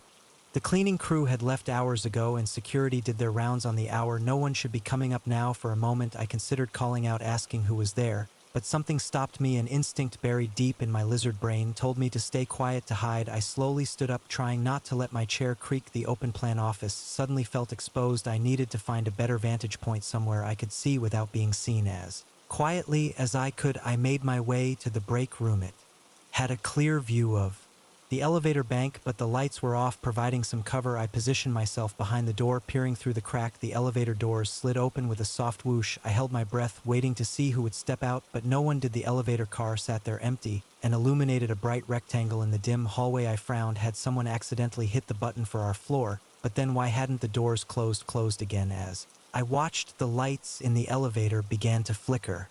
Once, twice, then they went out completely. The elevator was now a dark void. A mouth opened wide in the wall. A chill ran down my spine. This wasn't right. I should leave, take the stairs down, and get out of the building, but curiosity, that damnable human trait, kept me rooted to the spot. Suddenly a figure stepped out of the darkened elevator. In the dim light of the office, I could only make out a silhouette. It was tall unnaturally so, its head nearly brushing the ceiling, and its proportions were off. The arms seemed too long, dangling well past where knees should be. The figure stood still for a moment, as if orienting itself, then, with a fluid motion that made my stomach churn, it turned its head. I couldn't see its face, but I felt with a certainty that defied logic that it was looking directly at me. I ducked back, pressing myself against the wall, my heart pounding so hard I was sure it could hear it. I closed my eyes, silently praying that, when I opened them, this would all be a dream, a hallucination brought on by too much caffeine and too little sleep. But when I looked again, the figure was gone. Relief flooded through me for a split second before a new, more terrifying thought hit me. If it wasn't in the hallway, where was it? As if in answer, I heard a sound from the main office area. Footsteps, but not like any I'd heard before. They were too light, too quick, moving with a speed that seemed impossible for something that size. I had to get out now. I glanced towards the stairwell door. It was maybe 30 feet away past several rows of desks. If I ran, I might make it, but the rational part of my brain, the part not consumed by terror, knew that running would make noise. It would hear me, so I moved slowly, carefully, each step measured and silent. I'd made it about halfway to the door when the footsteps stopped. The silence that followed was deafening. I stood frozen, afraid that even breathing too loudly would give me away. Then I heard it, a soft sound like someone slowly inhaling. It was close, too close. I turned my head inch by agonizing inch and saw it. The figure was standing at the end of the row of desks, not 10 feet from me, in the glow of a forgotten computer monitor. I could finally see its face, or rather where its face should have been. The head was smooth, featureless, like an egg made of shadow, but as I watched, horrified, the surface began to ripple. Eyes open, not two but dozens, blinking in unsynchronized patterns. A mouth formed, stretching impossibly wide, filled with teeth that looked razor sharp. Rachel, it said in a voice that sounded like 100 whispers layered over each other. We've been waiting for you. I ran, all thoughts of stealth forgotten. I sprinted for the stairwell door behind me. I heard a sound like fabric tearing, followed by rapid footsteps. I hit the door at full speed, nearly falling down the stairs in my haste. I took them 3 at a time, the sound of my pursuer echoing in the stairwell. 27 floors. It felt like an eternity. My lungs burned, my legs ached, but fear kept me moving, always just behind me. I could hear it coming. I burst out of the stairwell into the lobby, startling the night security guard. Call the police, I screamed, not slowing down. As I headed for the main doors, I heard the guard shout something, but I didn't stop to listen. I ran out into the street, the cool night air hitting me like a slap. Only when I'd run several blocks did I dare to look back. The street behind me was empty, no sign of the thing from the elevator. I slowed to a stop, gasping for breath, my mind reeling. What had just happened? What was that thing? As my breathing steadied, doubt began to creep in. Had I imagined it all? Was this some kind of stress-induced hallucination? I looked up at the pinnacle advertising building, its upper floors lost in the night sky. As I watched, lights began to flick on floor by floor, starting from the lobby and working their way up. The night security guard must be checking the building then. Just as the lights reached the 27th floor, my floor, they all went out. The entire building went dark. For a long moment nothing happened. Then, one by one, the lights on each floor began to come back on, but this time they started from the top. I watched, transfixed with horror, as the lights descended. 26th floor, 25th, 24th, whatever was up there was making its way down. A car horn blared, snapping me out of my daze. I turned and ran, not caring where I was going as long as it was away from there. As I ran, my phone buzzed in my pocket. With shaking hands, I pulled it out, a text message from an unknown number. See you tomorrow, Rachel. Don't be late. I nearly dropped the phone. How could it know my number? But I knew with a sickening certainty that I would go back tomorrow, because whatever that thing was, it was now in my workplace, and if I didn't go back it might come looking for me. I ran through the night, questions swirling in my mind. What was that creature? Why was it there? And most terrifyingly, what did it want with me? One thing was clear: my life had changed irrevocably. The comfortable reality I'd known had been shattered, replaced by a world where monsters lurked in elevators and shadows had teeth. As I finally reached my apartment building, fumbling with my keys, a new thought struck me. If this thing could be in my office, could it be anywhere? Was any place truly safe? I locked my door, checking it twice, then sank to the floor. My back against the wall. Sleep was out of the question. All I could do was wait for dawn, and with it, the inevitable return to the office, because I knew deep in my bones that this was only the beginning. Whatever game this entity was playing, I was now an unwilling participant, and as the first light of morning began to creep through my windows, I couldn't shake the feeling that I was being watched somewhere out there in the shadows between floors. On something was waiting, and tomorrow, ready or not, I would have to face it. Again the floorboard creaked beneath my foot, and my heart leapt into my throat. In the oppressive silence of the abandoned mansion, that small sound felt like a gunshot. I froze, flashlight beam fixed on the dusty hallway ahead, straining my ears for any sign that we'd been discovered, but the only sound was the ragged breathing of my two companions behind me. After a moment that felt like an eternity, I took another step forward. We'd come too far to turn back now, even as every instinct screamed at me to run.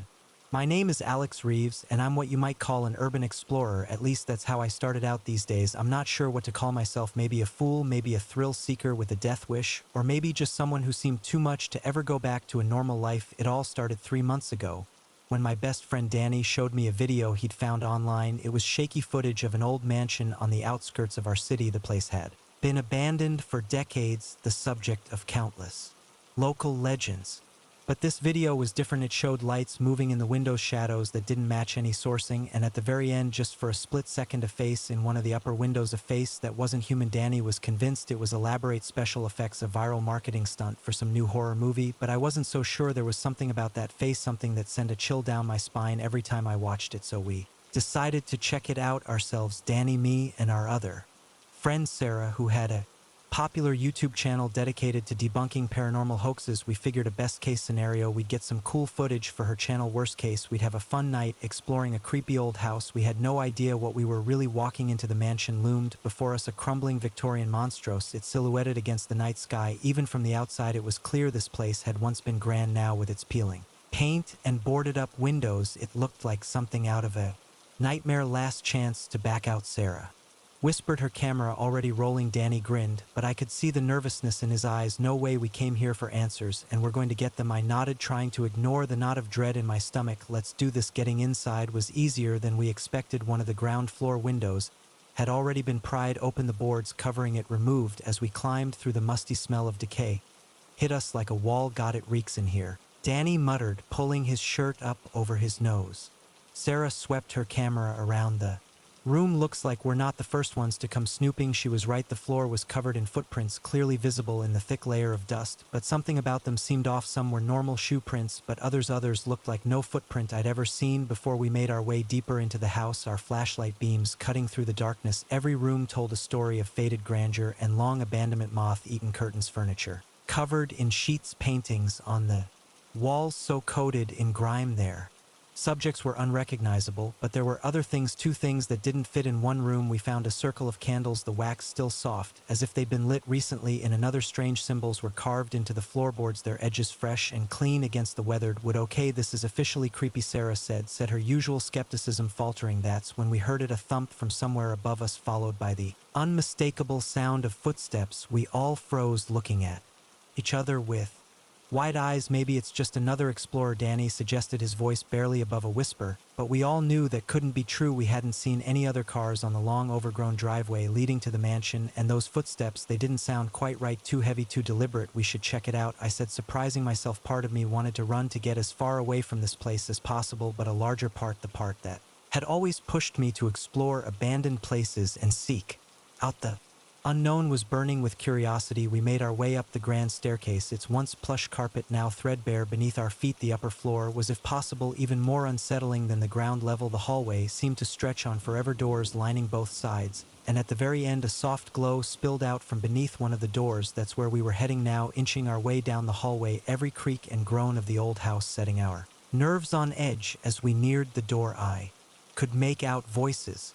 They were too low to understand, but they didn't sound like any language I'd ever heard before. The cadence was all wrong, rising and falling in patterns that made my head spin. If I listened too closely, we were just a few feet from the door when Sarah's camera beeped loudly, signaling a low battery. The voices inside the room immediately stopped for a moment. Everything was silent. Then the door began to open. Run, I hissed, already turning back the way we'd come. We sprinted down the hallway, no longer caring about the noise we were making. Behind us, I heard something emerge from the room. Its footsteps were fast, too fast, gaining on us with inhuman speed. We flew down the stairs, taking them 3 at a time. I chanced to glance back and immediately wished I hadn't. A figure stood at the top of the stairs, silhouetted against the glow from the room. It was tall, impossibly tall, its limbs too long and jointed in all the wrong places, and its face, where its face should have been, was just a swirling void, darker than the darkness around it. As we reached the bottom of the stairs, Danny tripped, sprawling across the floor. Sarah and I each grabbed an arm, hauling him to his feet, but we lost precious seconds. We could hear it coming down the stairs, now each step bringing it closer. We raced for the window. We'd entered through my lungs, burning, my heart pounding so hard I thought it might burst. Sarah went through first, then Danny. As I was climbing through, I felt something cold brush against my ankle. I kicked out wildly and heard a hiss of pain that sounded almost human. Then I was through, tumbling onto the overgrown lawn. We ran to the car, not stopping until we were inside with the doors locked. As Danny gunned the engine, I looked back at the mansion. There in one of the upper windows, I saw it, the face from the video, but now I knew it wasn't a face at all, just a swirling mass of darkness that somehow radiated malevolence. We drove in silence, each lost in our own thoughts. It wasn't until we were miles away, the mansion long out of sight, that Sarah spoke. "My camera," she said, her voice shaking. "I dropped it when we were running. It's still in there." We all knew what that meant. Whatever footage she'd managed to capture of that thing was now lost. We had no proof of what we'd seen, what we'd experienced. But as I sat there, still trembling from our narrow escape, I realized that proof didn't matter. We knew what we'd seen, and somehow I knew this wasn't over. In the days that followed, we tried to convince ourselves it had all been some elaborate hoax, prank taken too far, but deep down we knew the truth. There were things in this world that defied explanation, things that lurked in the shadows of abandoned places, waiting for foolish explorers like us. We never spoke about that night to anyone else who would believe us, but sometimes late at night I find myself drawn to the window, staring out into the darkness, and I can't shake the feeling that somewhere out there in that crumbling mansion on the edge of town, something is staring back, waiting, watching, and I know with a certainty that chills me to my core that one day I'll have to go back. Because once you've glimpsed what lies beyond the veil of our ordinary world, you can never truly look away. The darkness calls, and sooner or later you have to answer. You, as I sit here writing this down, I can't help but wonder, what will I find when I return to that mansion? And more terrifyingly, what will find me? The screech of metal on metal pierced the night as the subway car ground to an unexpected halt. The fluorescent lights flickered ominously, casting eerie shadows across the faces of my fellow passengers. As I looked around the nearly empty car, a chill ran down my spine. The stranger who had been following me all week was here, his dark eyes locked on mine, and we were trapped underground with no way out. My name is Mia Chan, and until a week ago, I was just another face in the crowd of New York City, a 28-year-old graphic designer. I'd moved here from a small Midwest town, chasing big dreams. Now, as I sat frozen in my seat, I wondered if those dreams would be the death of me. It had started last Tuesday. I was on my usual morning commute, lost in thought about an upcoming project deadline. As I exited the subway at my stop, I felt eyes on me. You develop a sixth sense for that sort of thing in the city. I glanced around and caught sight of a man staring at me intently. He was unremarkable in appearance, average height, dark hair, nondescript clothing, but something about his gaze made my skin crawl. I shrugged it off, chalking it up to the usual weirdness of city life. But the next morning he was there again, and the next, always on my train, always watching me. I tried varying my route, leaving at different times. It didn't matter. He was always there, a constant shadow in my peripheral vision. I never saw him outside the subway, but every time I entered a station my heart would race until I spotted him. It was like some twisted game of hide and seek where I was always found. I'd considered going to the police, but what would I say? That a man was riding the same public transportation as me, that he looked at me. I had no proof he'd done anything wrong, just a gnawing feeling of dread that grew with each passing day, which brought me to tonight. I'd stayed late at work, hoping to avoid my usual train. As I'd entered the nearly empty subway car, my heart had sunk there. He was sitting calmly, as if he'd been waiting for me. I'd taken a seat as far from him as possible, my hand clutching my phone. 911 pre dialed we'd gone 2 stops in tense silence. When the train had screeched to a halt now, as the shadows danced around us, I watched in horror. As he slowly stood up, his movements were fluid, almost graceful. As he made his way towards me, the few other passengers seemed oblivious to the tension, absorbed in their phones or dozing against the windows. "Hello, Mia," he said, his voice surprisingly soft. "I think it's time we talked." My breath caught in my throat. How did he know my name? I hadn't spoken to him, hadn't even acknowledged his existence all week. "And who are you?" I managed to croak out, my finger hovering over the call button on my phone. "What do you want from me?" He smiled, but it didn't reach his eyes. Those remained cold.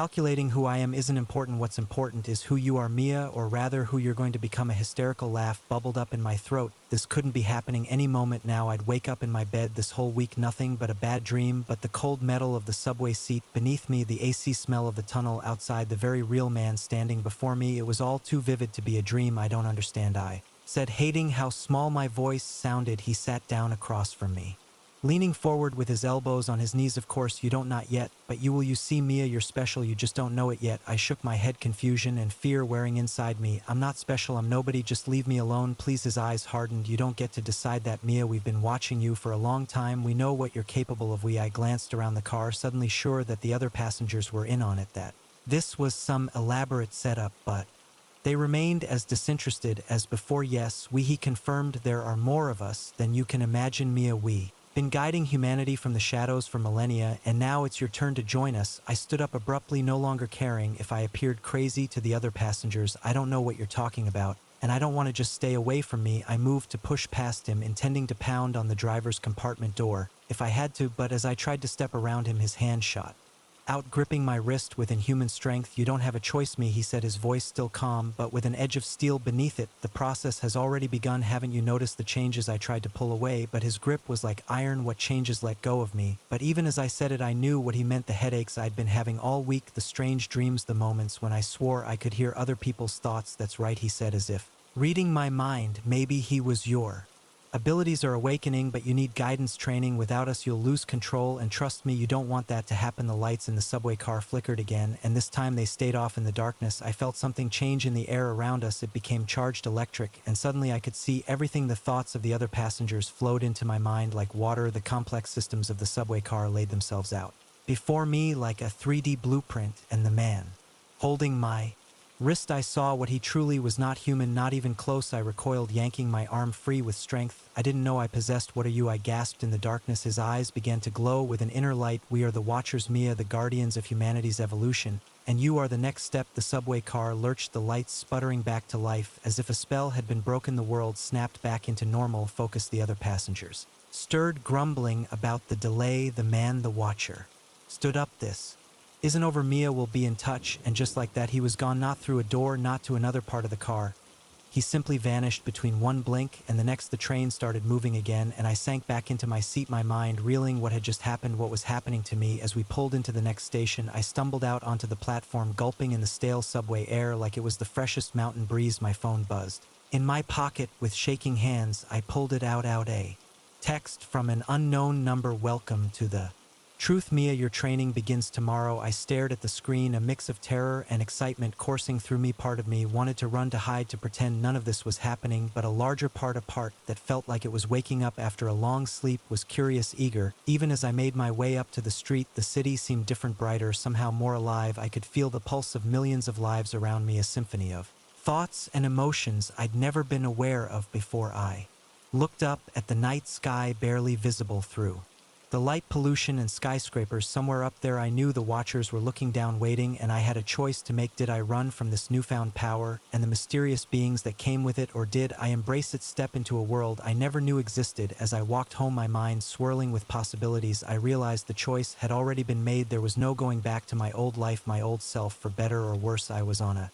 new path now, and somewhere in the shadows of the city, I knew the Watchers were smiling. The full moon hung low over the ocean, casting a silvery path across the waves. It was supposed to be the perfect night for a midnight swim. Instead, as I treaded water, my blood ran cold. Something large and powerful had just brushed against my leg, and it definitely wasn't a fish. The peaceful lapping of waves suddenly seemed ominous, hiding whatever lurked beneath the surface. And then, without warning, my friend Mark disappeared under the water with a strangled cry. "My name is Jeff, and what started as a carefree beach.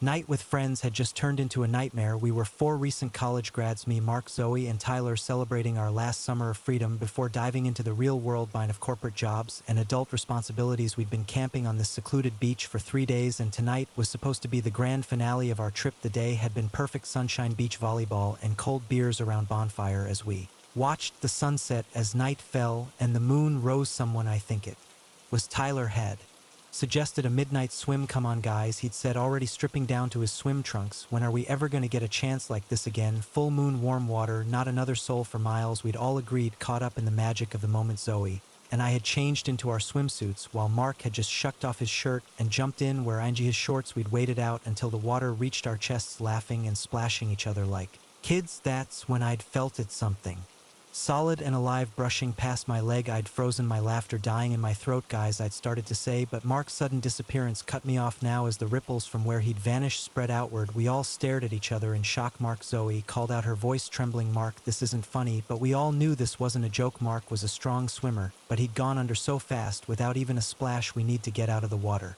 Tyler said, his usual bravado replaced by naked fear. Now we started swimming toward shore, our strokes frantic and uncoordinated. I could feel panic rising in my chest, threatening to overwhelm me. I forced it down, focusing on the rhythmic movement of my arms cutting through the water. We were about halfway to the beach when I heard Zoe scream. I turned to see her being pulled backward, her arms flailing. Something's got my leg, she shrieked, terror distorting her features. Tyler and I swam towards her, but it was like trying to move through molasses. The water seemed to have thickened, resisting our every movement. Zoe disappeared under the surface just as we reached her. No, I yelled, diving down after her. The salt water stung my eyes as I peered into the murky depths. For a moment I saw nothing, then a flash of pale skin and a cloud of bubbles. Zoe was about 10 feet below me, sinking fast, and wrapped around her leg was something in the dim moonlight filtering through the water. I couldn't make out details, just a long, sinuous shape that didn't belong to any sea creature I knew. My lungs burning, I surfaced for air. Tyler was right beside me, his eyes wide with fear. Did you see her? He gasped. I nodded, unable to speak. We both took deep breaths and dove down again. This time there was no sign of Zoe, just endless dark water. We came up again, panting and disoriented. The shore seemed impossibly far away. Now we have to get out of here, Tyler said, his voice cracking. We can't help them if we're dead too. The logic of his words cut through my panic. He was right. Whatever was in the water with us, we were no match for it. Our only hope was to get to shore and call for help. We started swimming again, pushing ourselves to our limits. Every splash, every ripple in the water made my heart race. I kept expecting to feel something grab my leg, to be pulled down into the depths like Mark and Zoe. We were maybe 20 yards from shore when Tyler let out a choked gasp. I turned to see him struggling against something. I couldn't see his head, barely above water. Jess, he cried out, reaching for me. Help. I swam towards him, my arms feeling like lead. Just as I reached him, his eyes went wide with terror. He opened his mouth to scream, but only a gurgle came out as he was yanked beneath the waves. I froze, treading water, my breath coming in short, panicked gasps. I was alone now. Whatever was in the water had taken my friends, and I was next. The rational part of my brain knew I needed to swim to get to shore, but fear had paralyzed me. I couldn't move, couldn't think. I just floated there, waiting for the inevitable. That's when I saw it, a dark shape moving through the water towards me, just beneath the surface. It was massive, easily twice the size of a person. As it got closer, I could make out more details. It wasn't one creature, but many, a writhing mass of tentacles or tendrils, all moving in unison. I'd like to say I faced my fate bravely, that I went down fighting, but the truth is I panicked. I thrashed in the water, trying desperately to get away from the approaching horror, but it was like trying to run in a nightmare. No matter how hard I swam, I didn't seem to move. The mass was right beneath me now. I could feel the water churning around my legs as tendrils began to wrap around them. They were cold, impossibly strong, and covered in some kind of slime that made my skin crawl. I took one last desperate gulp of air as I was pulled under. The silence of the underwater world enveloped me, broken only by the pounding of my heart in my ears. I opened my eyes, stinging from the salt water, and found myself face to face with something. It was like nothing I'd ever seen before, nothing I could have even imagined. A central mass, pulsing with bioluminescent light, surrounded by countless writhing appendages and eyes, dozens of eyes, all different sizes, all focused on me. As I stared into those alien eyes, my lungs screaming for air, something impossible happened. I heard a voice in my head. Do not be afraid, it said, the words not so much heard as felt. You are chosen. The tendrils around my legs loosened, and suddenly I was being propelled upwards. I broke the surface with a gasp, gulping in air like I'd never tasted it before. To my shock, I wasn't alone. Mark, Zoe, and Tyler were They're two all looking as bewildered and terrified as I felt. What happened?" Mark stuttered. His eyes wild. I thought I was dead before anyone could answer. The water around us began to glow. The creature, if that's what it was, rose partially out of the water in the moonlight. I could see it clearly now. It was beautiful in another otherworldly way, its skin shimmering with patterns of light that seemed to convey emotions, thoughts. "You have been chosen," the voice in our head said again. "Witnesses to the depths, messengers to the surface." "Witnesses to what?" Zoe asked, her voice barely a whisper in response. The creature's lights pulsed, and suddenly our minds were filled with images: vast underwater cities, civilizations that had risen and fallen while humanity was still learning to make fire, knowledge and technology beyond our wildest dreams. "We have watched your kind for millennia," the voice continued. "Now it is time for contact. You will be our ambassadors." As quickly as it had appeared, the creature sank back into the depths. We found ourselves being gently pushed towards the shore by unseen currents. We stumbled onto the beach, our minds reeling from what we'd experienced. As the adrenaline wore off, we all began to shiver, the night air cool on our wet skin. Did that really just happen?" Tyler asked, his voice shaky. We all looked at each other, then back at the now calm ocean. The moon's reflection was undisturbed, as if nothing out of the ordinary had occurred. But we knew we had seen things that would change the world, and now we had a message to deliver. As we huddled together on the sand, trying to process what had happened, I couldn't help but laugh. We'd come on this trip looking for one last adventure before entering the adult world. Well, we'd certainly found it. Our lives would never be the same, and somewhere out there beneath the waves, an ancient civilization was waiting for us to tell their story, waiting for the world to finally know the truth about what lurks in the depths of our oceans. Our midnight swim had turned into the beginning of humanity's greatest adventure, and we were the ones chosen to lead the way. The heart monitor's steady beep was the only sound in the otherwise silent hospital ward. I checked my watch, 2:37 a.m. Just a few more hours until my shift ended. That's when I saw her, a patient standing at the end of the hallway, her hospital gown swaying gently as if caught in a breeze. But there was no breeze in the sealed ward, and this floor had been closed for renovations for months. "My name is Sarah Chan, and I've been a night SH nurse at Mercy General Hospital for 5 years. I thought I'd seen it all: coding patients, full moon craziness, even the occasional escaped patient from the psych ward, but nothing could have prepared me for what happened that night. It had started as a typical shift. I done my rounds, checked on my patients, and settled in at the nurse's station with a cup of lukewarm coffee. The 3 North ward was unusually quiet, with only 3 patients, all stable and sleeping peacefully. I was catching up on charting when I first noticed something odd. The air felt different, heavier, somehow charged with a kind of static electricity that made the hair on my arms stand up. I looked around, wondering if a storm was rolling in, but the windows showed only clear, star-filled skies. That's when I saw her for the first time, just a glimpse out of the corner of my eye, a figure in a pale gown at the far end of the hallway. I turned to look directly, but she was gone. I shook my head, blaming it on too little sleep and too much caffeine, but a nagging feeling in the pit of my stomach told me something wasn't right. I decided to do another round, just to ease my mind. As I walked past the rooms, I peeked in on each patient: Mr. Johnson in 301 snoring softly, Mrs. Patel in 302, her oxygen machine humming steadily, and in 303 I froze. The bed was empty, sheets disturbed, as if someone had just gotten up. My heart raced as I checked the bathroom, empty. I rushed back to the nurse's station, ready to call a code yellow for a missing patient, but as I reached for the phone, I saw her again. She was standing at the junction where our ward met, the closed wing, her back to me. Long dark hair fell past her shoulders, and her thin frame was silhouetted against the darkness beyond. "Excuse me," I called out, my voice echoing in the empty hallway. "You shouldn't be out of bed. Let me help you back to your room." She didn't respond, didn't move, just stood there perfectly still. A chill ran down my spine, but I pushed it aside. I was a professional, and this was clearly a confused patient who needed help. I walked towards her, my footsteps sounding unnaturally loud out on the linoleum floor. "Ma'am," I said as I got closer, "are you all right?" Still no response. I was only a few feet away now. I reached out to touch her shoulder, and my hand passed right through her. I stumbled back, my heart pounding. The figure slowly turned, and I found myself staring into the face of a young woman. Her skin was pale, almost translucent, and her eyes were completely black, like empty voids. She opened her mouth as if to speak, but instead of words, a low, haunting moan emerged. The lights in the hallway flickered, and I felt a wave of cold wash over me. I ran. I'm not proud of it, but in that moment, all my training, all my experience and went out the window. I ran back to the nurse's station, my breath coming in short gasps. I grabbed the phone, my fingers shaking as I dial security. "This is Nurse Chun on 3 North, I said. As soon as they picked up, "I need assistance immediately. There's an intruder on the floor." "Intruder?" the security guard asked, sounding skeptical. "Are you sure it's not just a patient out of bed?" "No," I insisted. "This is something else. Please just get up here." I hung up and turned back to the hallway half, expecting to see the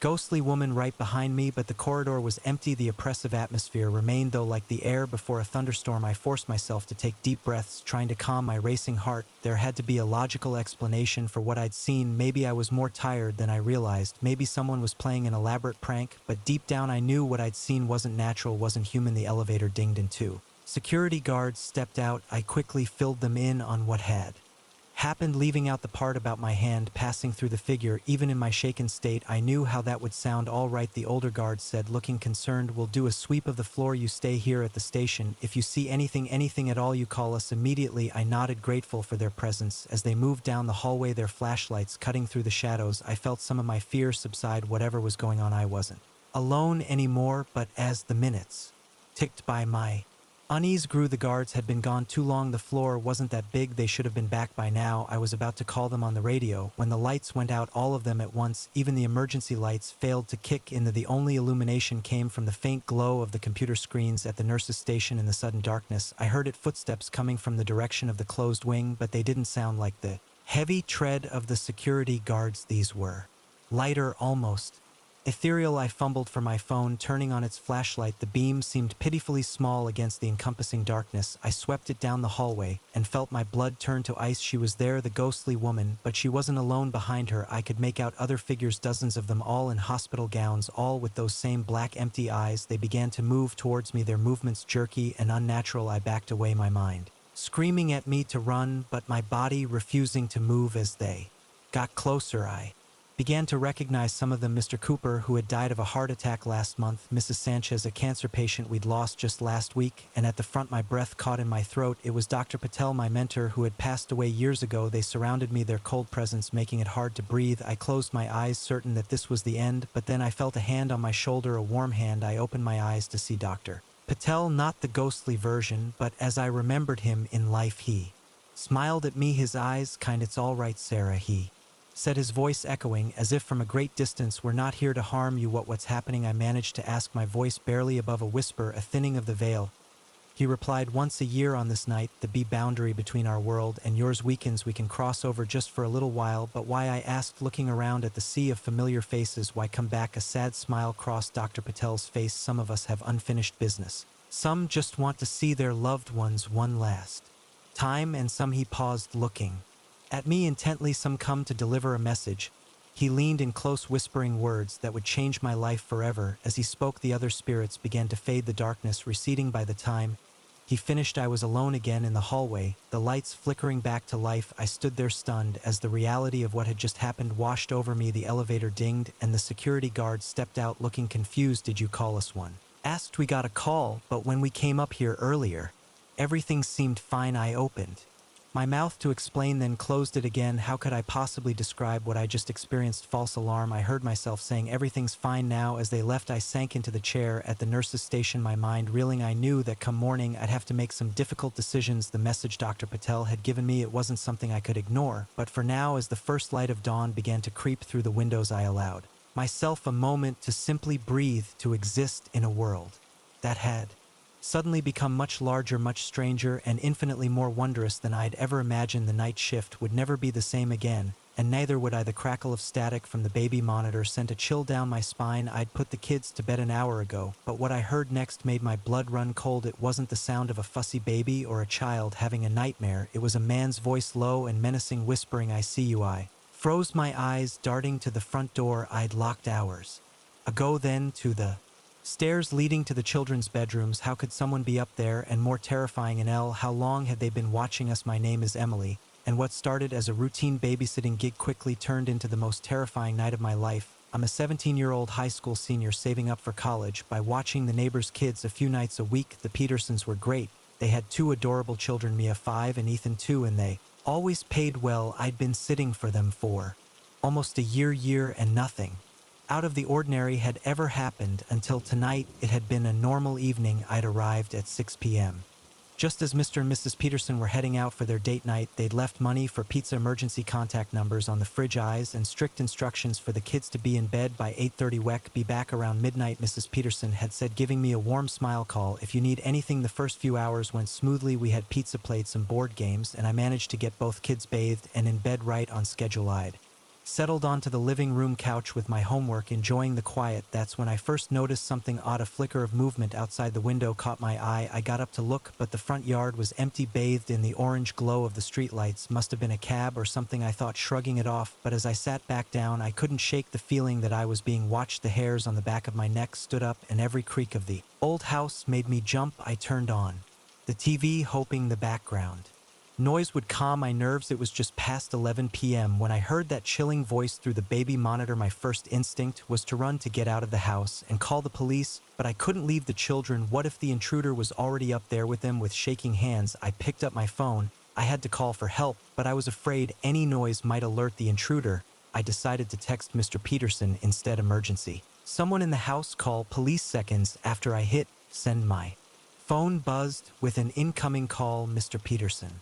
I declined it, terrified that the ringtone might have been heard upstairs. Instead, I texted again, can't talk, he's upstairs with the kids, please hurry. The response came quickly, police on their way, we're coming home now, stay safe. I stood at the bottom of the stairs, my heart pounding so hard I was sure it could be heard throughout the house. Should I go up, try to get the kids out, or would that put them in more danger? Before I could decide, I heard footsteps. Overhead, slow, deliberate steps moving from one bedroom to the other.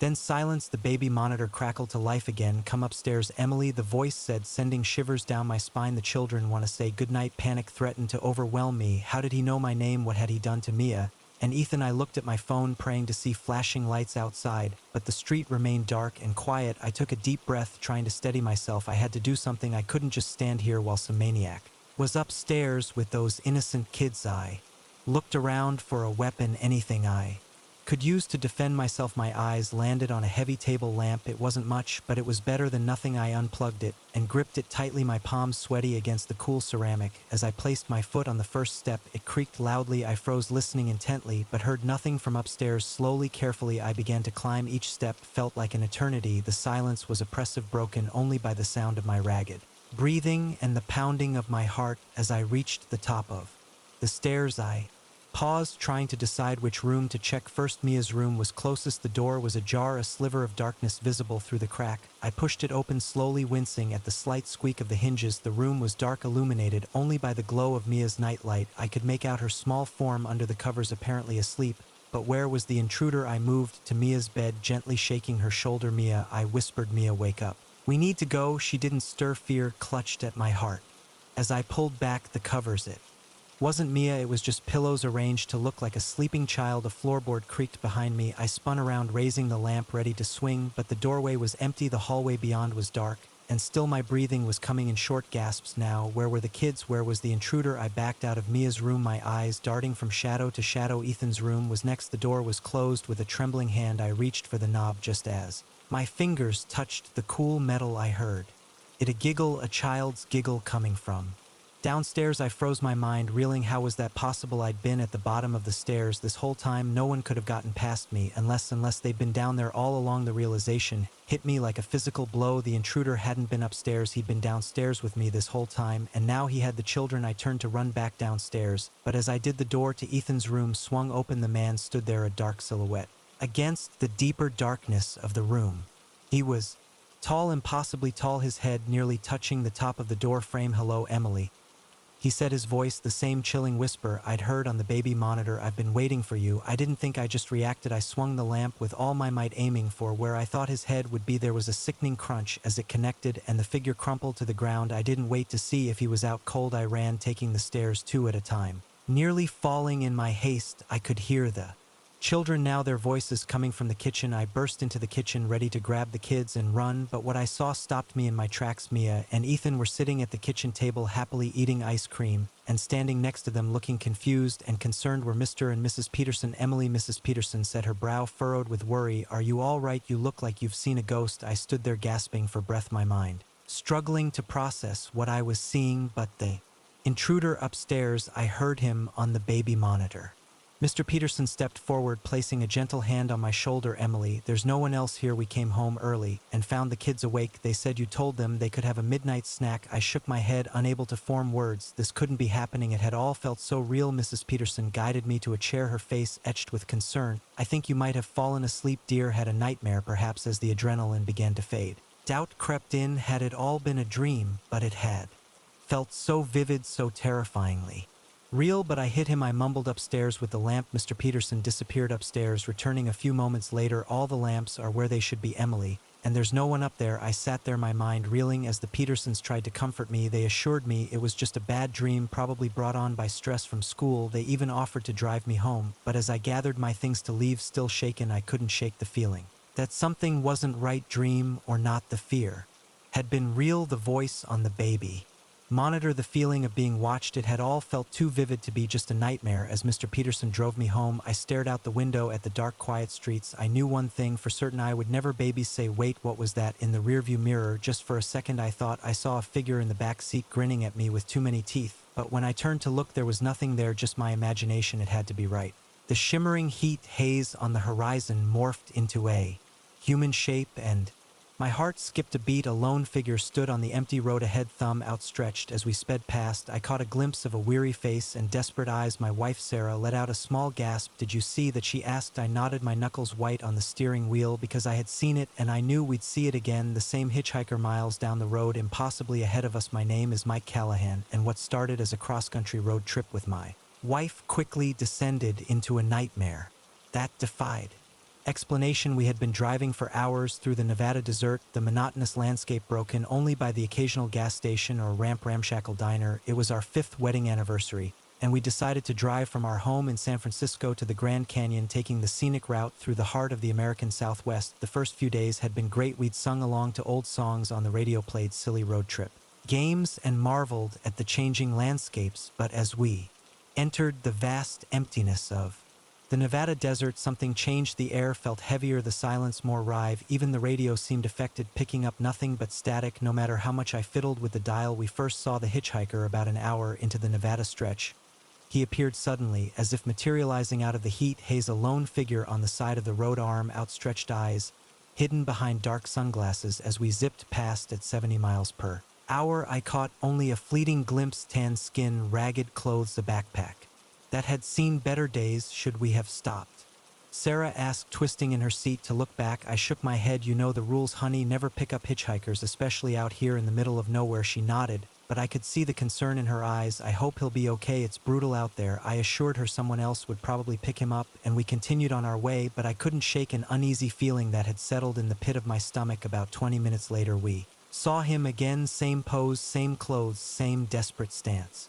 But this was impossible. We had been driving at top speed, and there was no way he could have gotten ahead of us. Mike, Sarah said, her voice tight with confusion. Isn't that? It can't be, I replied. But even as I said it, I knew it was somehow impossible. Possibly it was the same man. We drove past him again, and I caught a clearer look at his face this time. His features were gaunt, almost skeletal, and there was something off about his eyes. They seemed too dark, too deep, like black holes in his face. Sarah and I sat in stunned silence for several minutes, both trying to rationalize what we had just seen. Maybe it was a different hitchhiker who just happened to look similar. Maybe the heat and monotony of the desert were playing tricks on our minds. But deep down, we both knew something wasn't right. The third time we saw him, about 15 minutes later, Sarah screamed, because this time he wasn't on the side of the road. He was standing in the middle of our lane, directly in our path. I slammed on the brakes, the tires screeching as we skidded to a stop mere feet from the figure. My heart was pounding so hard I could feel it in my throat. Sarah's knuckles were white where she gripped the dashboard. The hitchhiker stood motionless, staring at us through those impenetrably dark sunglasses. Slowly, deliberately, he raised his hand and pointed at us. Oh God, Mike, Sarah whimpered. What do we do? I was asking myself the same question. Every instinct screamed at me to throw the car into reverse and get as far away from this thing as possible, but a morbid curiosity kept me rooted to the spot. I wanted, needed to understand what was happening. Slowly, I rolled down my window. The blast of hot air that entered the car brought with it a smell I can only describe as decay, like something long dead baking in the sun. What do you want? I called out, my voice sounding thin and gray in the vast emptiness around us. The hitchhiker's mouth moved, but the sound that came out wasn't human. It was like static on a radio, punctuated by clicks and wars that made the hair on the back of my neck stand up. Then Without warning, he was gone, not ran away. Not faded into the distance, just gone there 1 second and vanished the next. Sarah and I looked at each other, both pale and shaking. Did that just happen? She asked, her voice barely above a whisper. I nodded, unable to form words. My mind was reeling, trying to make sense of what we just experienced. But there was no making sense of it. It defied all logic, all reason. With shaking hands, I put the car back into drive and slowly accelerated. We drove in silence, both lost in our own thoughts, jumping at every shadow and shimmering heat mirage.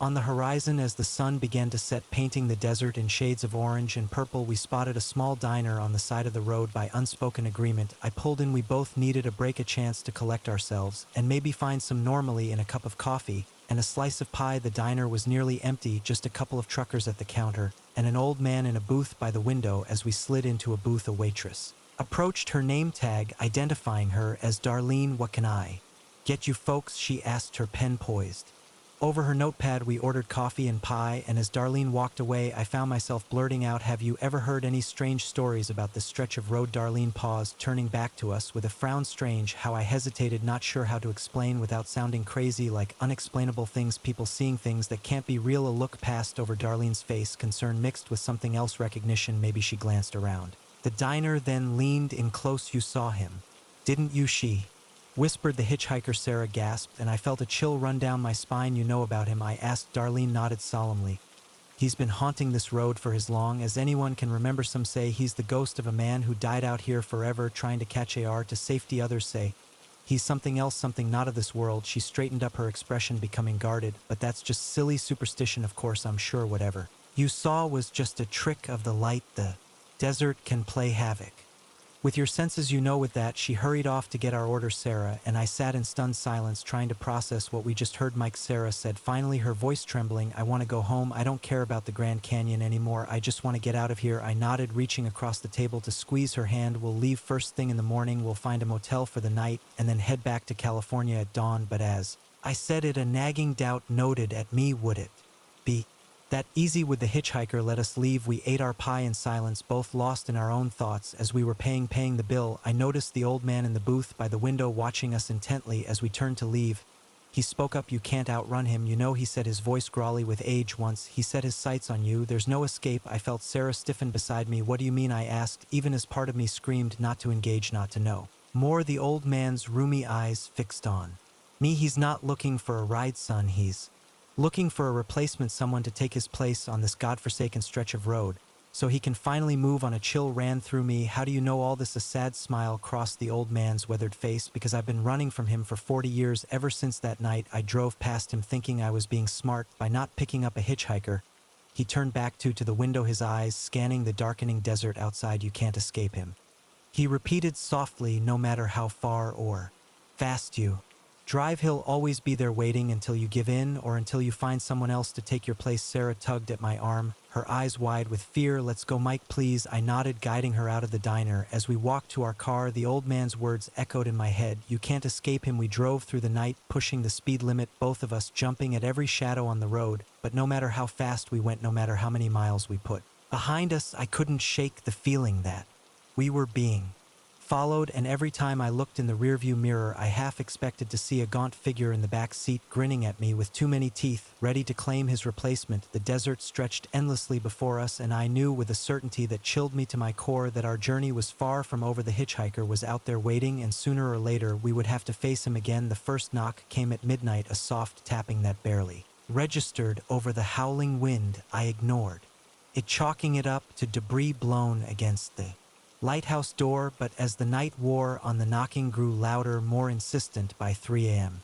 it had become a pounding that shook the very foundation of my solitary home, and still the storm raged on, making any visitors impossible. As I descended the spiral staircase, flashlight in hand, I couldn't shake the feeling that whatever waited on the other side of that door wasn't human. My name is Jack Harper, and I've been the keeper of the Black Rock Lighthouse for the past 5 years, perched on a tiny rocky island off the coast of Maine. Black Rock has been guiding ships safely through treacherous waters for over a century. It's a solitary life, but one I've grown to love. The peaceful isolation, the rhythm of the tides, the satisfaction of maintaining this beacon of hope. For sailors, it suited me perfectly, or at least it did, until that stormy night in late October. The day had started normally enough. I'd gone about my usual routine, checking the light, maintaining the equipment, logging weather conditions, But as evening approached, the sky had darkened ominously. The weather report crackled over my radio, warning of an unexpected storm system, moving in gale force winds, heavy rain, possible hail. I battened down the hatches, Kong, so to speak, securing everything that could be blown away by nightfall. The storm had hit in full force. Rain lashed against the windows, driven sideways by howling winds.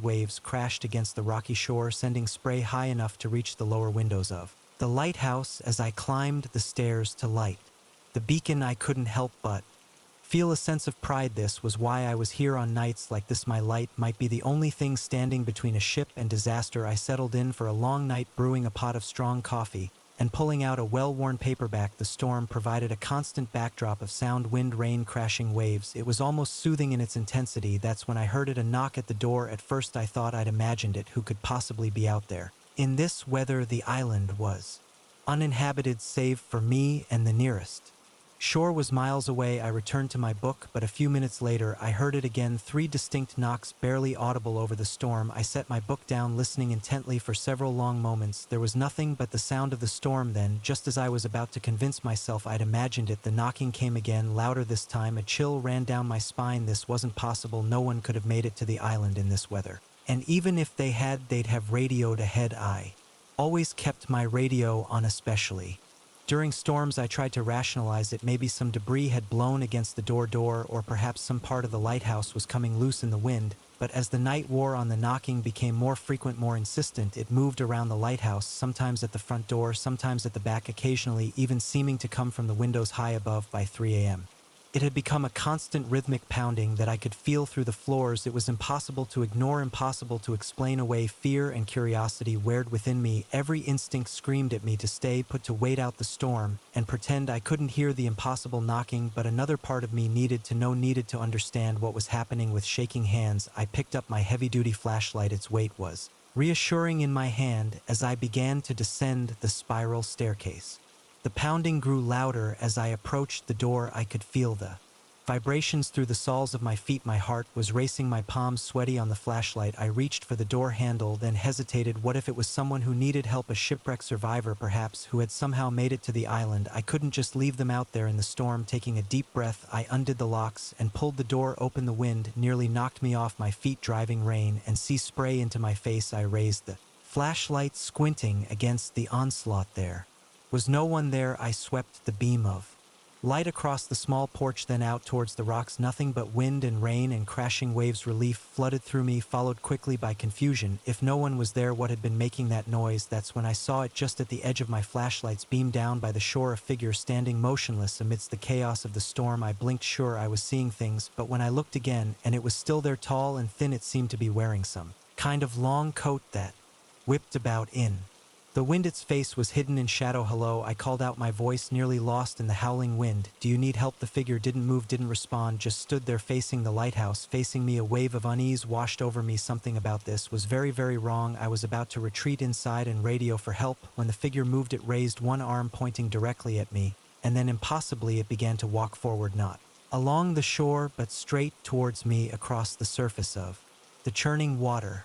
I slammed the door shut, my heart pounding. This couldn't be happening. I must be dreaming or hallucinating from lack of sleep. But even through the thick door, I could hear it, footsteps slow and deliberate coming up the path to the lighthouse. And then the knocking began again, no longer all around, but focused on the door right in front of me. Slow, heavy thuds that shook dust from the ceiling. I backed away, my mind reeling. What was out there? What did it want? The pounding continued, growing louder, more insistent. I could see the door shuddering in its frame. With each impact, I turned and ran, taking the stairs 2 at a time. I didn't stop until I reached the top of the lighthouse, bursting out onto the gallery that surrounded the beacon. The storm raged around me, wind and rain lashing at my face. I gripped the railing, peering down at the entrance to the lighthouse. The door was open. As I watched, a figure emerged. Even from this height, I could tell it wasn't human. Its movements were too fluid, its proportions all wrong. It paused, then slowly turned its face up towards me. I caught a glimpse of pale water-logged flesh, of eyes that glowed with an eerie phosphorescent light, of a mouth that opened far too wide, revealing row upon row of sharp teeth. It raised one long, distorted arm, pointing at me again.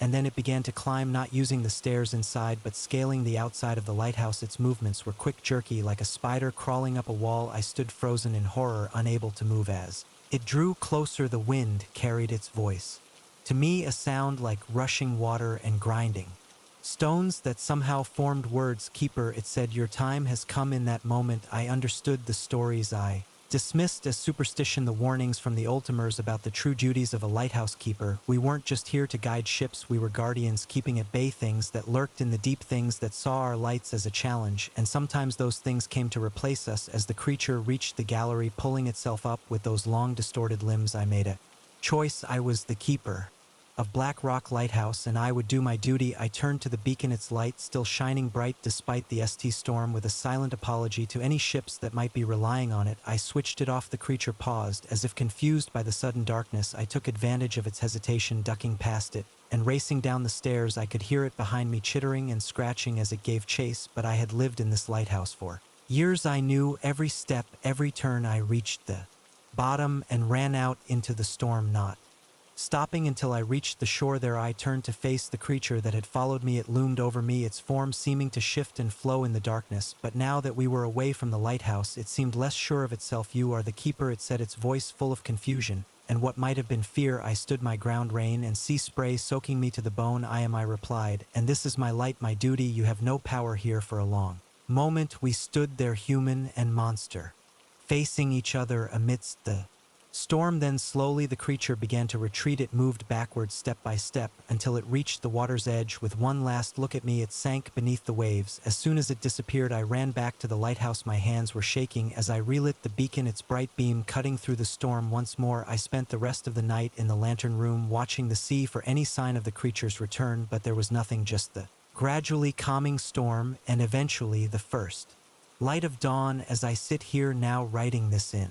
my log, I'm still not sure I believe what happened. Perhaps it was all a dream, a hallucination brought on by stress and isolation, but I know deep in my bones that it was real, that there are things out there in the deep that see our lights as a challenge, and that as long as there are lighthouse keepers, we'll be here to face them. The storm has passed, and a new day is beginning. I have work to do, cleaning up debris, checking for damage, logging the night's events in carefully coded language that won't raise alarms with my superiors. But as I go about my duties, I'll keep one eye on the sea, because I know now that my job is more than just keeping the light burning. I'm the keeper of Black Rock Lighthouse, and I'll be ready when the knocking comes again. The crunch of leaves under my boots echoed through the eerily silent forest. I'd been a ranger here for 15 years, but I'd never seen the woods so still, so empty. No bird song, no scurrying of small animals, not even the buzz of insects, just an impressive silence that seemed to swallow every sound. As I pushed deeper into the heart of the forest, I couldn't shake the feeling that I was walking into a trap, one that had been waiting for me for a very long time. My name is Sarah Connor,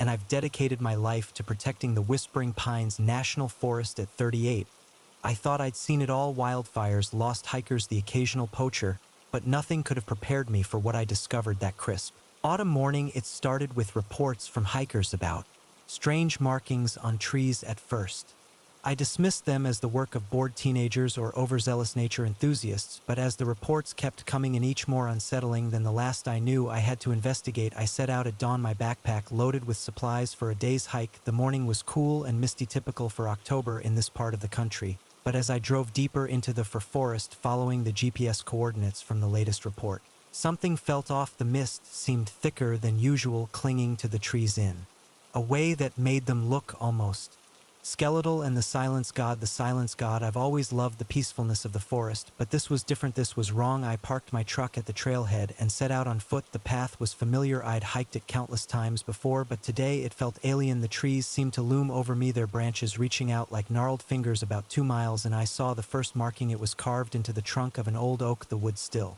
oozing sap. The symbol was unlike anything I'd ever seen, a complex swirl of lines that seemed to shift and change the longer I looked at it. I snapped a picture with my phone, then reached out to touch the carving. The wood was warm beneath my fingers, much warmer than it should have been. And was it pulsing? I jerked my hand back, my heart racing. This was no prank. Whatever had made this mark wasn't human. As I continued down the trail, I found more symbols. They appeared at irregular intervals, always on the largest, oldest trees. Each one was different, but they all gave me the same uneasy feeling, like they were watching me. The deeper I went, the stranger the forest became. The trees grew larger, their trunks twisted into impossible shapes. The undergrowth became dense with plants I didn't recognize, their leaves an unnatural shade of purple. I checked my GPS, frowning at the screen. According to this, I was miles off course in a part of the forest that didn't match any of my maps, but that was impossible. I knew these woods like the back of my hand. Just as I was considering turning back, I heard it, a low, rhythmic chanting coming from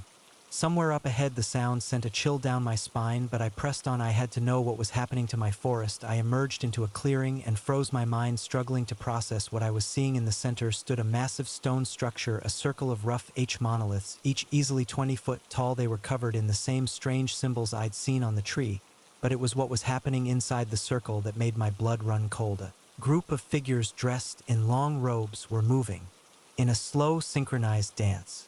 Their chanting grew louder as I watched, the words in no language I'd ever heard. I ducked behind a tree, my heart pounding. What the hell was this, some kind of cult? But how had they built the structure without anyone noticing? As I watched, one of the figures broke away from the group. It moved to the center of the circle, raising its arms. The chanting reached a fever pitch, and suddenly the air in the center of the circle began to ripple like heat haze, but more substantial, more real. The ripple grew, expanding outward until it formed a shimmering portal about 10 feet across, and through that portal I caught a glimpse of something, a landscape that wasn't Earth's skies, that weren't our skies, creatures that defied description. I must have made a sound, a gasp, a whimper, I'm not sure, but suddenly all activity in the circle stopped as one of the robed figures turned to look in my direction. I ran faster than I'd ever run in my life, crashing through the underbrush, branches whipping at my face. I could hear them behind me, their footsteps unnaturally fast as their chanting, now a guttural growl that seemed to come from everywhere at once. I don't know how long I ran. Time seemed to lose all meaning in that twisted version of my forest, but eventually I burst out of the trees and found myself back at my truck. I fumbled with the keys, my hands shaking so badly I could barely get them in the ignition. As I peeled out of the parking area, I chanced to look in the rearview mirror. The forest behind me was dark, the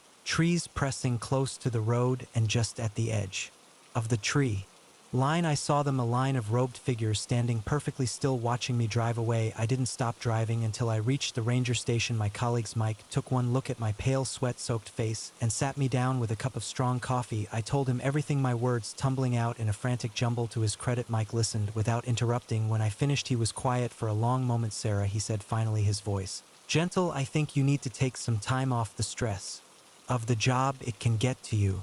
Sometimes. No, I cut him off. Mike, I'm not crazy. I know what I saw. Check my phone. I took pictures of the symbols with shaking hands. I pulled out my phone, but when I opened the photo gallery, my heart sank. The pictures were there, but they were wrong, blurry, distorted, showing nothing but indistinct shapes in the woods. Mike patted my shoulder. Get some rest, Sarah. We'll talk more tomorrow. But I knew there would be no rest for me, not now, not ever again, because I knew the truth. Something was happening in my forest, something beyond human understanding, and I was the only one who knew about it. In the days that followed, I tried to go back to find the clearing, to gather evidence, but it was like the forest itself was working against me. Trails that should have been familiar led me in circles. My GPS malfunctioned, even my compass spun wildly, unable to find true north. I've spent countless hours poring over old books, researching occult symbols and interdimensional theories. I've reached out to experts in fields ranging from archaeology to quantum physics.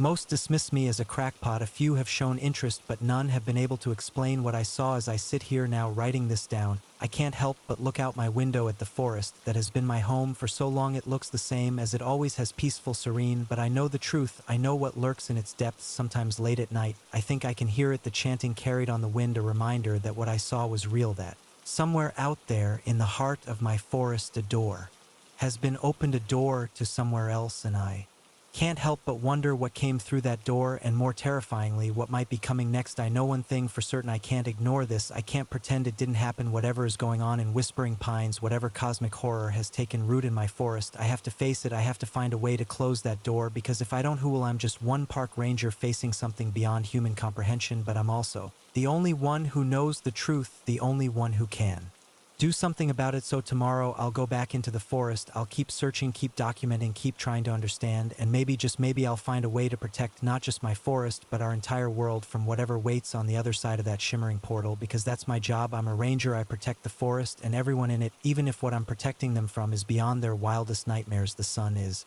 setting now, casting long shadows across my yard. In a few hours, night will fall, and in the darkness I know the chanting will begin again, but this time I'll be ready. This time I'll find answers. Whatever happens, whatever I discover, I know my life will never be the same. The world I knew, the reality I understood, has been forever changed, but I'm not afraid. I'm determined, because the forest is calling and I have to answer. The beam of my flashlight cut through the murky water, revealing a twisted landscape of stalactites and narrow passages. My heart raced as I checked my air Gauge 700 psi barely. Enough for 10 minutes. That's when I saw it, a flash of movement in the darkness beyond my light. Something was down here with me, something that didn't belong in this underwater cave, and as my flashlight flickered, threatening to plunge me into total darkness, I realized with growing horror that I had lost my guideline back to the surface. My name is Alex Chun, and I'm a cave diver, or at least I was until that fateful dive in the cenotes of Mexico's Yucatan Peninsula. I'd been exploring underwater caves for over a decade, pushing the limits of human endurance and technology to uncover the secrets hidden beneath the Earth's surface, but nothing in my experience could have prepared me for what I encountered in the depths of Syyskayan. It was supposed to be a routine dive, a chance to map out a newly discovered section of the vast underwater cave system.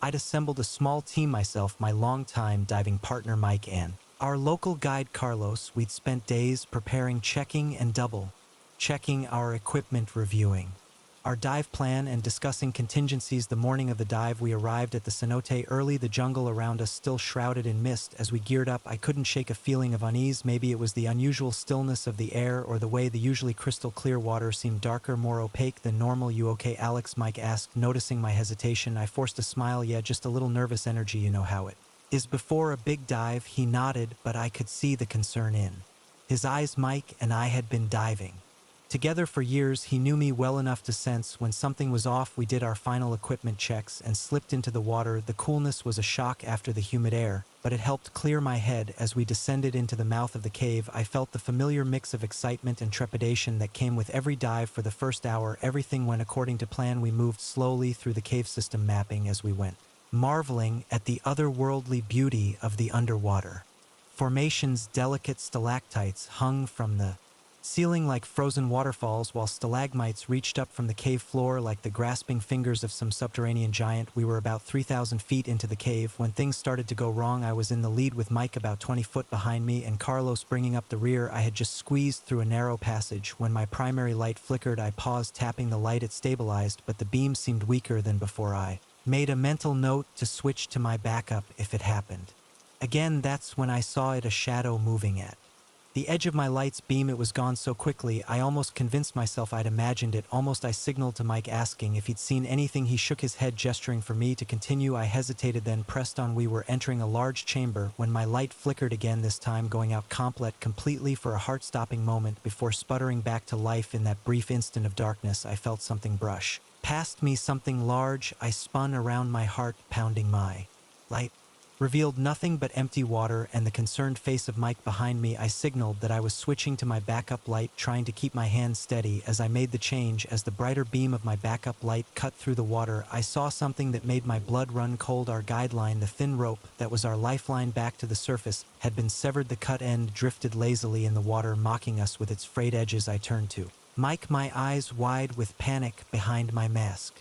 He had seen it too. We both knew what this meant. Without the guideline in a cave system this complex, we were in serious trouble. Carlos swam up, alerted by our unusual behavior. When he saw the cut line, his eyes went wide. He immediately began to tie it back together, his movements quick and precise despite the gravity of the situation. As he worked, I scanned the chamber with my light. That's when I saw it again, a shape moving in the darkness beyond the reach of my beam. It was larger this time and moved with a fluid grace that was decidedly not human. I tapped Mike's arm, pointing. He nodded, having seen it too. We both watched, barely breathing, as the shape moved along the edge of the chamber. It was hard to make out details, but I could swear I saw the glint of scales, the flicker of a tail far too large to belong to any fish I knew of. Carlos finished repairing the line and gave us the okay signal, but as we prepared to continue, my light caught something on the cave floor. Swimming down for a closer look, I felt my stomach drop there. Half buried in the silt was a diving mask, and not just any mask. It was an antique, the kind used by divers half a century ago. As I reached for it, a powerful current suddenly surged through the chamber. It caught us off guard, spinning us around and stirring up a cloud of silk that reduced visibility to zero in seconds. I felt the guideline go tow in my hand and clung to it, fighting against the current. Through the MCI, I could see the dim glow of Mike and Carlos's lights as they held on to the line. The current lasted only a few seconds, but when it subsided and the Silt began to settle. I realized with horror that I was alone. Mike and Carlos were gone. Along with the guideline, panic threatened to overwhelm me. I forced myself to take slow, deep breaths. Fighting the urge to hyperventilate. Panic was a diver's worst enemy, especially in a situation like this. I checked my air gauge, 700 psi, enough for about 10 minutes. If I stayed calm, I had to find Mike, and Carlos had to find the guideline. I began to move slowly through the chamber, sweeping my light back and forth. The water was still, cloudy with disturbed silt, reducing my visibility to just a few feet. Every shadow seemed to move. Every rock formation looked like it might be my lost companions. That's when I saw it again, the large shape moving with that unnaturally fluid grace. It was clearer this time, closer. I caught a glimpse of a long serpentine body of fins that looked more like limbs and eyes, large intelligent eyes that reflected my light back at me with an almost metallic sheen. It wasn't a fish, it wasn't anything I'd ever seen before, and it was watching me. I froze, torn between the need to find my friends and the primal urge to flee from this unknown creature. As I hovered there, my light began to flicker again. Panic surged through me. If my light went out down here in the absolute darkness of the underwater cave, I was as good as dead. I fumbled from my backup to my backup, a small chemical light stick attached to my gear. As I cracked it, casting a weak green glow around me, I saw movement again. The creature was circling me now, moving in ever-tightening spirals. My air was running low, my lights were failing. I was lost in an underwater labyrinth, and I was being stalked by something that by all rights shouldn't exist. In that moment, faced with the possibility of my own death, a strange calm came over me. If this was to be my end, I would meet it with open eyes. I stopped trying to flee and instead turned to face the creature. As it came into the dim glow of my light stick, I saw it clearly for the first time. It was beautiful in an alien way, a mix of eel and salamander with hints of something almost human in its eyes and the shape of its head. It regarded me with what I could swear was curiosity. Slowly, deliberately, it raised one of its limb-likey fins and pointed not at me but past me down one of the tunnels leading out of the chamber. I hesitated, unsure. Was it trying to help me or lead me further into danger? But with my air running critically low, I realized I had no choice. I had to trust it. I began to swim in the direction it had indicated. To my surprise, it swam alongside me, its body undulating gracefully through the water as we moved. I began to see signs. I recognized markers left by previous divers. We were heading towards an exit. Just as my air gauge hit 0, we emerged into another chamber. There, to my immense relief, were Mike and Carlos, looking as shocked to see me as I was to see them, and beyond them the shimmer of open water. As we ascended, I looked back one last time. The creature hovered at the edge of the cave entrance, watching us go. It raised its fin in what I could only interpret as a wave, then vanished back into the depths. On the surface, we had a lot of explaining to do to each other, to the authorities, to the scientific community. Our story of a lost underground creature guiding a diver to safety was met with skepticism by most, but I know what I saw. I haven't been cave diving since that day. The memory of those intelligent eyes in the darkness of that alien yet somehow familiar creature has stayed with me. It's changed how I see the world, how I understand the limits of what we know. There are things down there in the dark places of our world that defy explanation, things that challenge everything we think we know about life on this planet, and sometimes, if we're very lucky, these things might just save us when we need it most. As I sit here writing this account, I can't help but wonder, will I ever see that creature again? And if I do, will I have the courage to follow it back into the depths to uncover the secrets it guards? Only time will tell, but one thing's for certain: the underwater world will never look the same to me again. The first snowflake landed on my notebook, smearing the ink of my latest sentence. I looked up at the darkening sky, a frown creasing my forehead. The weather report had promised clear skies for at least another week. As the snowfall intensified, obscuring the view of the valley below my cabin, a chill ran down my spine that had nothing to do with the sudden drop in temperature. Something was very wrong in these mountains, and I had a sinking feeling that the manuscript I'd come here to write was about to become terrifyingly real. My name is Liam Carter, and until that moment, I was just another struggling novelist seeking solitude. To finish my breakout book at 35, I'd had moderate success with a few thriller KN novels, but nothing that could be called a real career. This new book was supposed to change all that. A horror story set in a remote mountain cabin where the protagonist finds herself isolated by a freak storm and stalked by something that shouldn't exist. I'd rented this cabin in the Rockies for a month, planning to immerse myself in the atmosphere and bang out the first draft. The owner, an elderly man named Frank, had given me an odd look when I told him what I was writing. You might want to be careful what you wish for up here," he said, his weathered face serious. "These mountains, have a way of responding to people's thoughts. I'd laughed it off at the time, chalking it up to local superstition. Now, as the snow swirled around my cabin, those words came back to haunt me. I closed my laptop and moved to the window, peering out at the rapidly whitening landscape. The snow was falling so thickly now that I could barely see. The tree line at the edge of the clearing, my SUV parked about 50 feet from the cabin, was already half buried. A gust of wind howled around the eaves of the cabin, sounding almost like a voice. I shook my head, trying to dispel the fanciful thought I was letting the atmosphere get to me. That's all. This was exactly the kind of weather I'd been hoping for to set the mood for my writing. I should be thrilled, so why did I feel like I was being watched? I turned away from the window, deciding to stoke up the fire and make some coffee. As I moved towards the fireplace, something caught my eye. There in the fresh snow on the cabin's small porch was a footprint, a very large, very inhuman footprint. My heart began to race. This couldn't be real. It had to be a trick of the light, or maybe some snow had fallen from the roof in a peculiar pattern. I grabbed a flashlight and cautiously opened the front door. The icy wind hit me like a physical blow, driving snow into my face. I raised the flashlight, illuminating the porch. The footprint was still there, even clearer now. It was huge, easily twice the size of my own foot, with long claw-like toes, and it wasn't alone. There was a trail of them leading away from the cabin and into the woods. I slammed the door shut, my mind reeling. This couldn't be happening. The creature I'd been writing about, a sort of hybrid between a yeti and a Wendigo, wasn't real. It was fiction, a product of my imagination. But as another howl of wind shook the cabin, sounding even more like a monstrous cry, I wasn't so sure anymore. I ran to my laptop, opening the document I'd been working on. My eyes scanned the words I'd written just hours earlier. The creature left tracks in the fresh snow, massive footprints that led into the dark heart of the forest. As night fell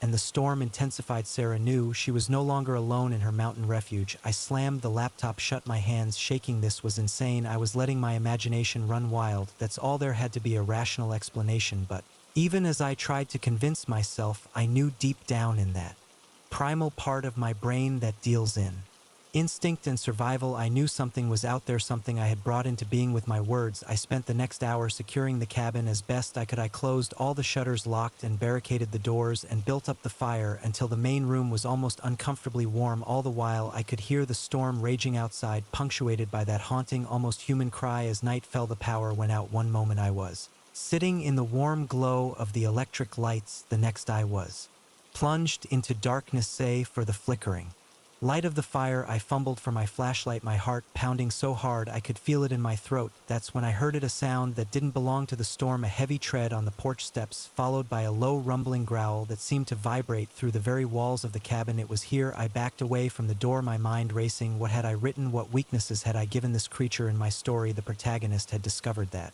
the monster couldn't cross running water, but there was no stream between me. In it, just a door that suddenly seemed terribly flimsy. A massive shape appeared at the window, blocking out what little light came from the snow-reflected moon. I caught a glimpse of glowing eyes of teeth that seemed too numerous and too sharp to be real. The window shattered inward, and with it came the cold, not just the chill of the storm, but a bone-deep cold that seemed to sap the very life from the air. The fire guttered and died, plunging the cabin into darkness. I ran through the kitchen, down the short hallway to the bedroom. I slammed the door shut behind me, knowing even as I did so that it was futile. This creature of my own creation, wouldn't be stopped by a wooden door. As if in response to my thoughts, a massive force hit the other side of the door. The wood splintered, and through the cracks I saw a clawed hand covered in thick matted fur. In that moment, staring death in the face, my writer's mind kicked in. If I had written this creature into existence, could I write it out? It was a desperate, crazy idea, but it was all I had. I grabbed my laptop from the bedside table, flipping it open. The battery icon showed less than 10% remaining. It would have to be enough. As the creature continued to batter at the door, I began to type. My fingers flew over the keys, the words pouring out of me in a desperate stream of consciousness. But the creature was just a manifestation of fear, a creation of the mind, given form by the unique properties of this mountain. As Liam faced it, truly faced it, he realized the power lay within him, the power of creation and of dissolution. The door exploded inward. I looked up, my eyes meeting those of the creature. It was exactly as I had imagined it, massive, fur covered, with a face that was a nightmarish blend of human and animal features. It opened its mouth, revealing rows of dagger-like teeth, and roared. But as it lunged for me, something changed. Its form seemed to waver like a mirage in the desert heat. I kept typing, pouring every ounce of will I had into the words. The creature's form began to dissolve, breaking apart like mist in the morning sun. Its roar of triumph turned To one of confusion, then fear in moments. It was gone, leaving behind nothing but a cold wind and the lingering scent of pine and snow. I looked up from the screen. The room was empty. The broken door hung from its hinges, letting in a swirl of snow, but of the creature there was no sign. Had it all been in my imagination, a hallucination brought on by stress and isolation? But then I saw the massive footprints in the snow on the bedroom floor, already beginning to melt in the relative warmth of the cabin. It had been real, all of it, and I had banished it with nothing but words. As the adrenaline began to fade, leaving me shaky and exhausted, I couldn't help but laugh. It was hysterical, bordering on manic, but it was real laughter, because I knew with absolute certainty that I had just lived through the most incredible story of my life. The storm began to abate as dawn broke. As I stood on the porch watching the sun rise over the snow-covered landscape, I felt a sense of awe and terror at the power of imagination, of words. The mountains around me seemed to whisper with secrets, with stories untold. I knew then that I would stay, not just for the month I had planned, but for as long as it took, because there were more stories here, more truths to be uncovered, and I was the one to write them. As I turned to go back inside, I saw Frank's truck making its way up the snow-covered road. He got out, his eyes scanning the damage to the cabin before settling on me. "Looks like you had quite a night," he said, his voice gruff, but not unkind. I nodded, unable to find the words to explain what had happened. Frank looked at me for a long moment, then sighed. "Come on," he said, gesturing to his truck. "Let's get you some breakfast, and then if you're ready, I've got some stories to tell you, stories about these mountains and the power they hold." As I followed him to the truck, my laptop clutched to my chest, I knew that my life had changed forever. The line between fiction and reality had blurred, and I was standing right on the edge. It was terrifying, yes, but also exhilarating, because now I knew the truth. Stories had power, words had power, and I was just beginning to understand how to use them.